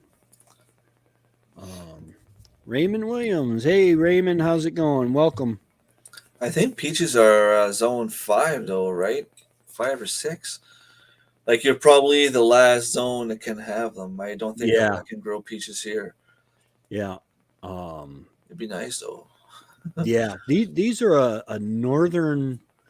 They're bred for the colder climates. Okay. Or bred. Yeah, they're bred. They're made. Yeah, they're yeah, yeah. they're hybrided or whatever. And I only got one uh, peach and one plum. Um, but mostly it's the apples that the apples and the pears. Uh, I've got Bartlett and I've got a couple um, uh, Oriental Asian pears. Oriental, Yeah. yeah, a couple Asian pears, um, and a Bosch, I want to and get then more into fruit trees also. It's fun yeah, to have. yeah, it is, and I mean, if you've got fruit trees, then there's so much you can make. Um, Baby food. I mean, you wouldn't want to feed a baby applesauce all the time, or but you can mush up the pears for pears and peaches and stuff like that for a baby. Um, I save like right now. I don't have a lemon tree, but with my smoothies, I use fresh lemon. Well, not fresh lemons, but store bought lemons, and I save the peels, and I'll end up once I get so many peels in the jug, I'll add water and sugar and make a vinegar that is supposed to be really good on the windows and stuff cleaning. Yeah, Uh, I heard the about last that too. one we tried left a lot of streaks, but we're going to try it again. And then apple cider vinegar is great for chickens. Mhm. Um, and I put a little bit of it in the water for the chickens all the time. Um, I and want to get pears and plums also. yeah, I only have 2 apple trees here, But as you can, I don't know if you've seen my videos in the bird hunting season. There was so many wild apple trees, maybe like 10-minute walk from here. I don't think I need to go there yet. There Yeah. was at least 15 apple trees that were full of apples, and those apples were good. There's a state forest that I hunt that I don't know, it's like 5 or 10 minutes outside of Boonville, New York. And uh, there's an old apple orchard there. Now the trees are all overgrown. They haven't been. I'm tempted to go in with my trimmers and try to prune them, but then I think if I go to all that work and people say, "Oh my goodness, these are really big good apples," when I go to get apples, there won't be any. Yeah, Um, you have any bears issue in your area? any what? Bears, black Bears? bears. Yeah, Yeah, yeah, because if there's too many apples, you might you might lose them to bears. yeah, Deers. I know you have plenty of deers. yeah, Deers go after apples too. yeah. Um, and that's one reason I think the hunting is so good in there. But the you can get we're you know I'm gonna say 2 to 2.5 to 3 inch apples, um, big enough to set to put on our peeler and peel. And then I use the peels for the apple cider vinegar, and then we make applesauce with the rest, or um, crab apple jelly. You can get the sweet ones. There are some of them that are. We try to try some from each tree before we pick, because if they're bitter, then they're really good for the crab apple jelly and the apple jelly, which is delicious because it makes its own pectin. And then if they're really sweet, then they're good for the applesauce and stuff like that. But Wendy and I used to love. I'd go climbing in the trees and shaking them out, and she would be on picking them up from the ground. And oh, we had some good times there.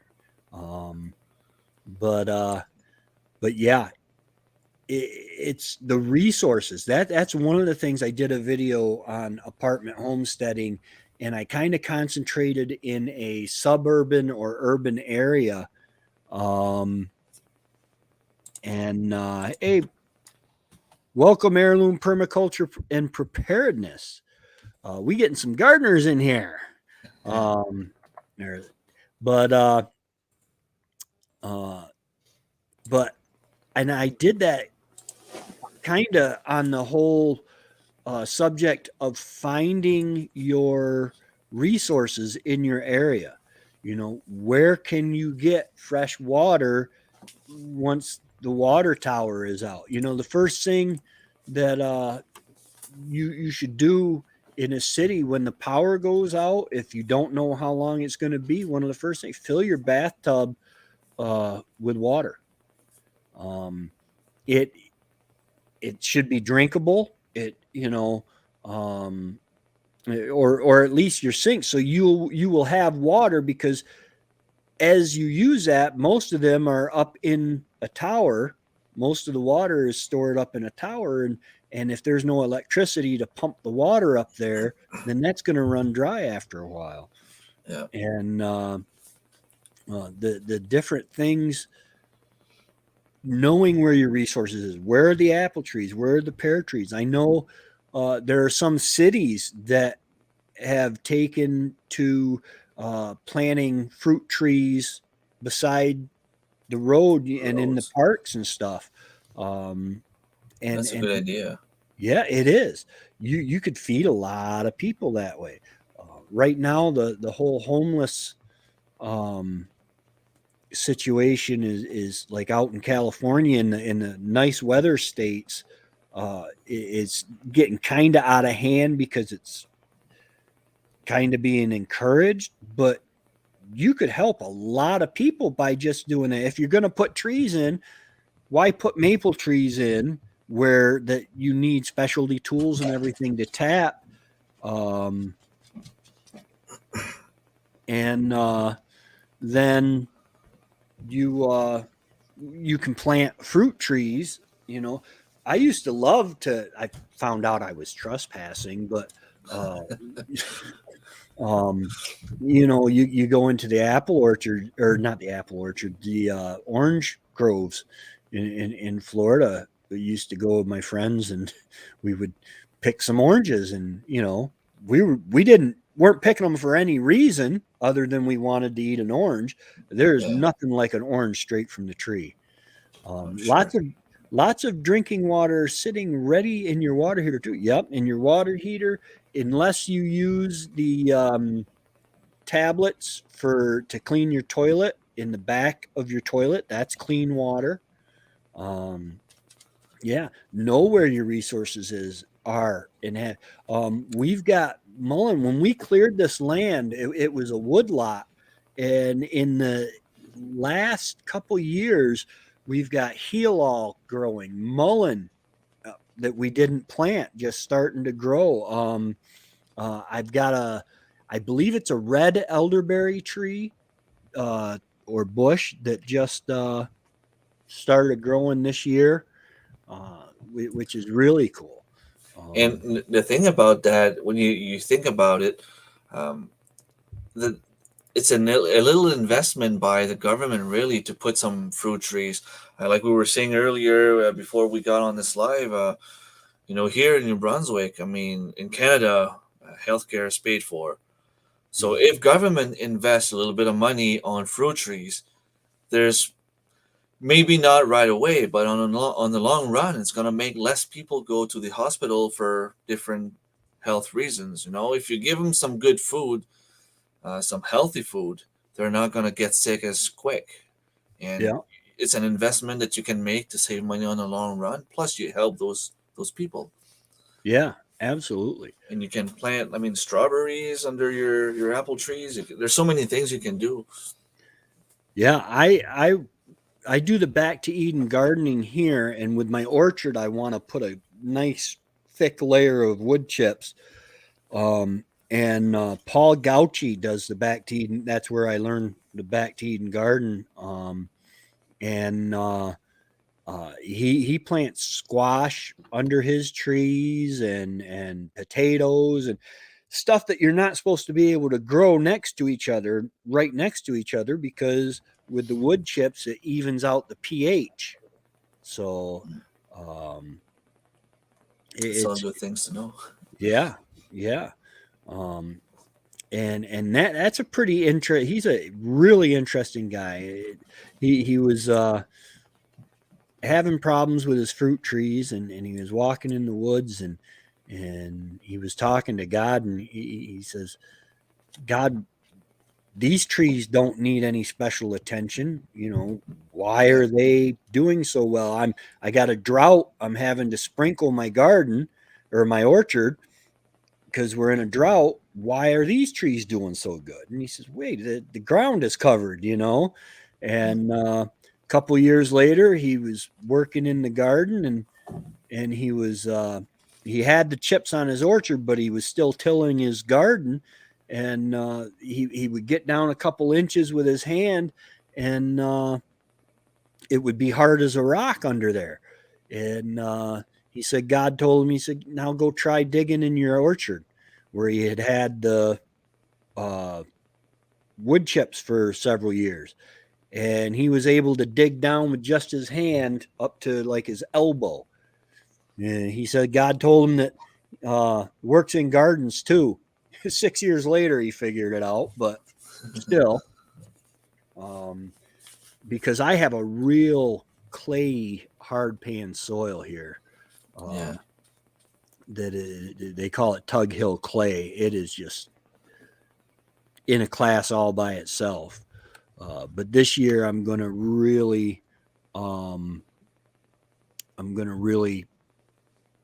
do what I can to amend it with manure and really try to get it where my plants do a lot better. I had a great garden this year. I just didn't harvest. Little Homestead by the Beach says the only thing is planting fruit trees is labor intensive. when it is picking time, and also you have to process it to keep the fruit longer. The homeless people don't have the equipment. That's true, but seasonally, They could always eat it straight from the tree. yeah, uh, seasonally it would provide food, and if it was done right, there would be enough um, that would really help. A lot of people. It's funny. When I was in college, I went to the Word of Life Bible Institute in 1993, and we went to New York City uh, on a missions type thing, preaching on the street to celebrate the founder's birthday. And we walked up to this guy who was panhandling, and we had tickets for Manhattan Bible Church's food kitchen. And so I said, "Here, we're about to leave, but I've got these tickets. Take these there. Tell them a Bible Institute student sent you. You know, they'll fix you up with a place to sleep and everything." He stood up. He says, "Come here. I want to show you something." And it was really cool. They had these parking areas that are like elevators. You back your car on it, and it lifts it up. Nice. And he said, "You see that Mercedes up there?" He said, "That's my Mercedes."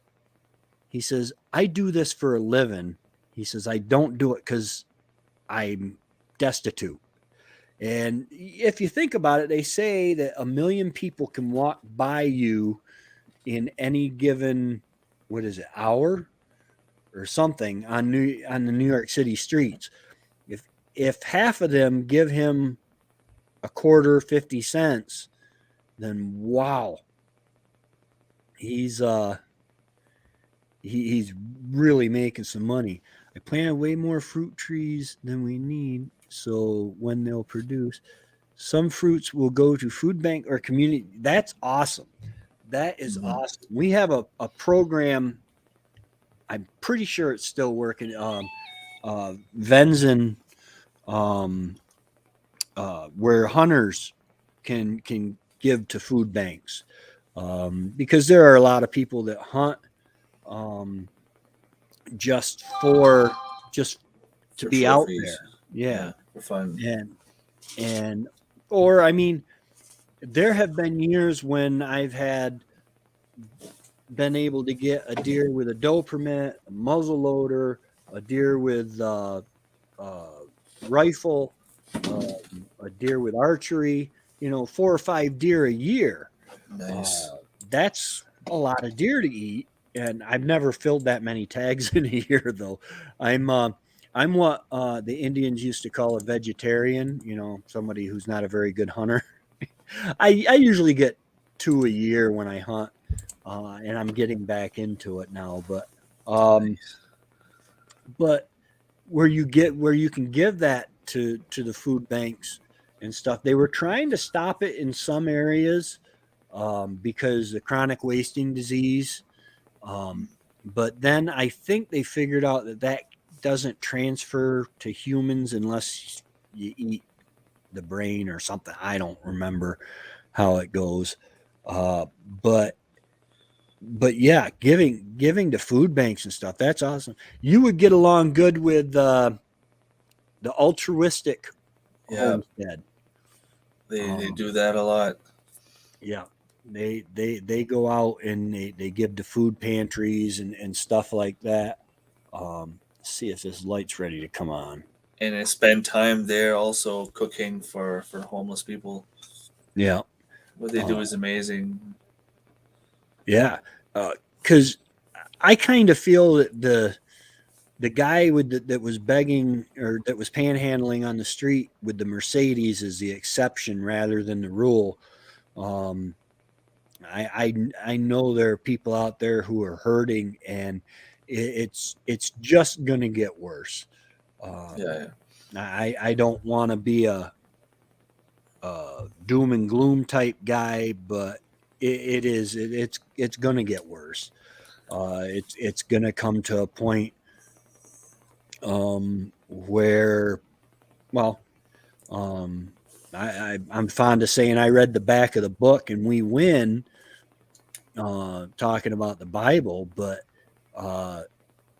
it's things are coming to pass. Just Matthew 24, and right now our government is encouraging people to in New York is encouraging people to turn in uh, people for various things, and And the cost of living is going up so fast. Like we were talking about it the other day. Like when our parents were like, I mean, my dad is 63 years old right now. He's going on 64, and he keeps telling me when I was your age, when I was a kid, with a quarter you could buy a bag of chips, a pop, and those little cake, there, little chocolate bars or whatever. yeah, And now you can't even have any single one of those under $2 in the store. yeah, And the cost of living is going higher way faster than people's salary.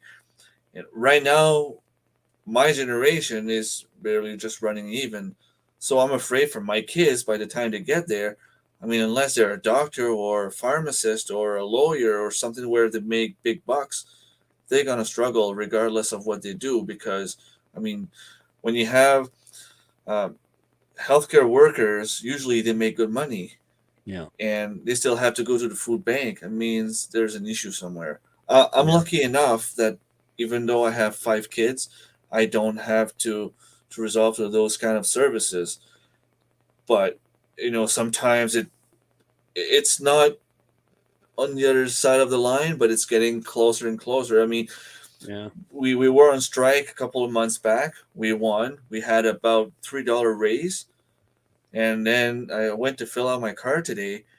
It cost me like $80 to fill my Jeep, and it's usually not more than $50. So the yeah. money I gain, I'm just gonna lose it all over again because food's going up, gas is going up. If you want to buy a shirt, it's going up. Like everything is going up. Well, I think it's globally. Um, Yeah, we're going to start seeing the inflation get to the point where it's devaluing our money so much because they just printed so much more. So without we're not on a gold any kind of gold standard or anything like that.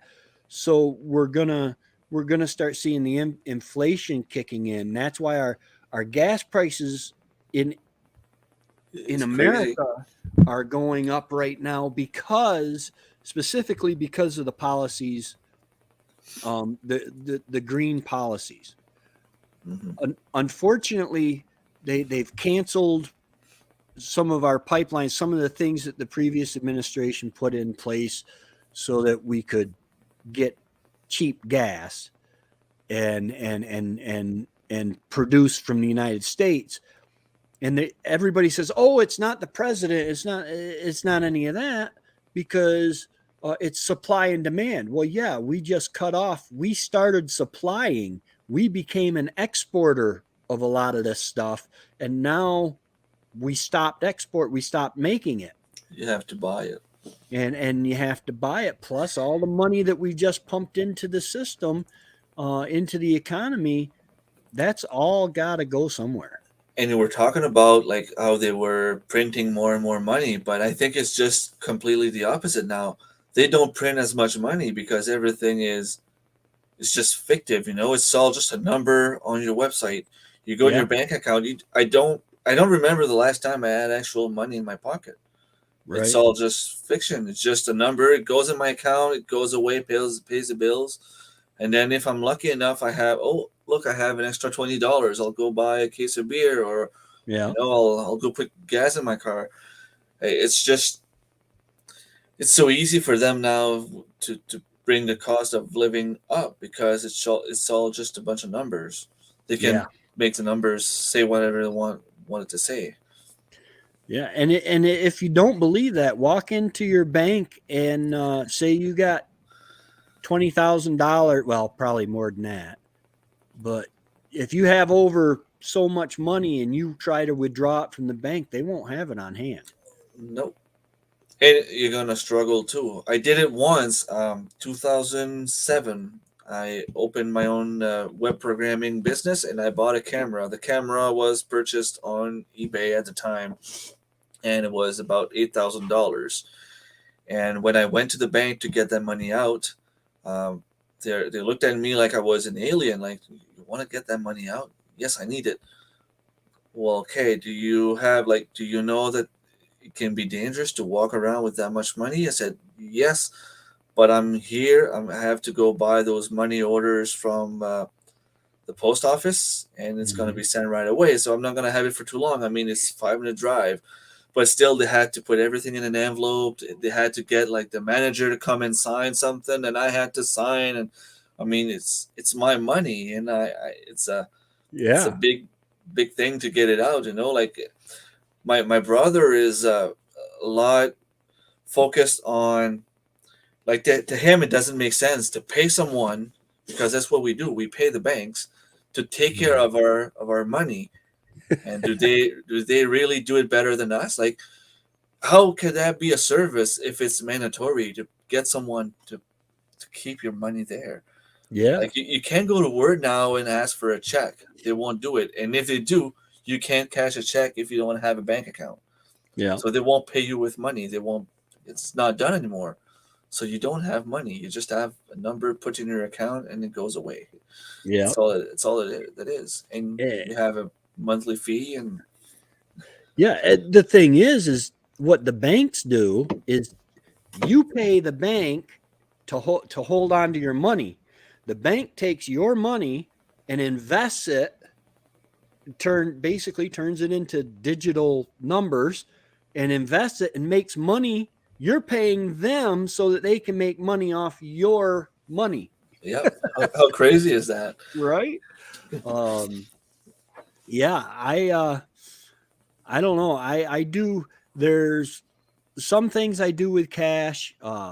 My gas, I pull out so much for gas and so much for um, groceries every month, and I'm trying to figure out which ones to do now, or how much to do now that I'm, excuse me, not running to doctors and stuff like that.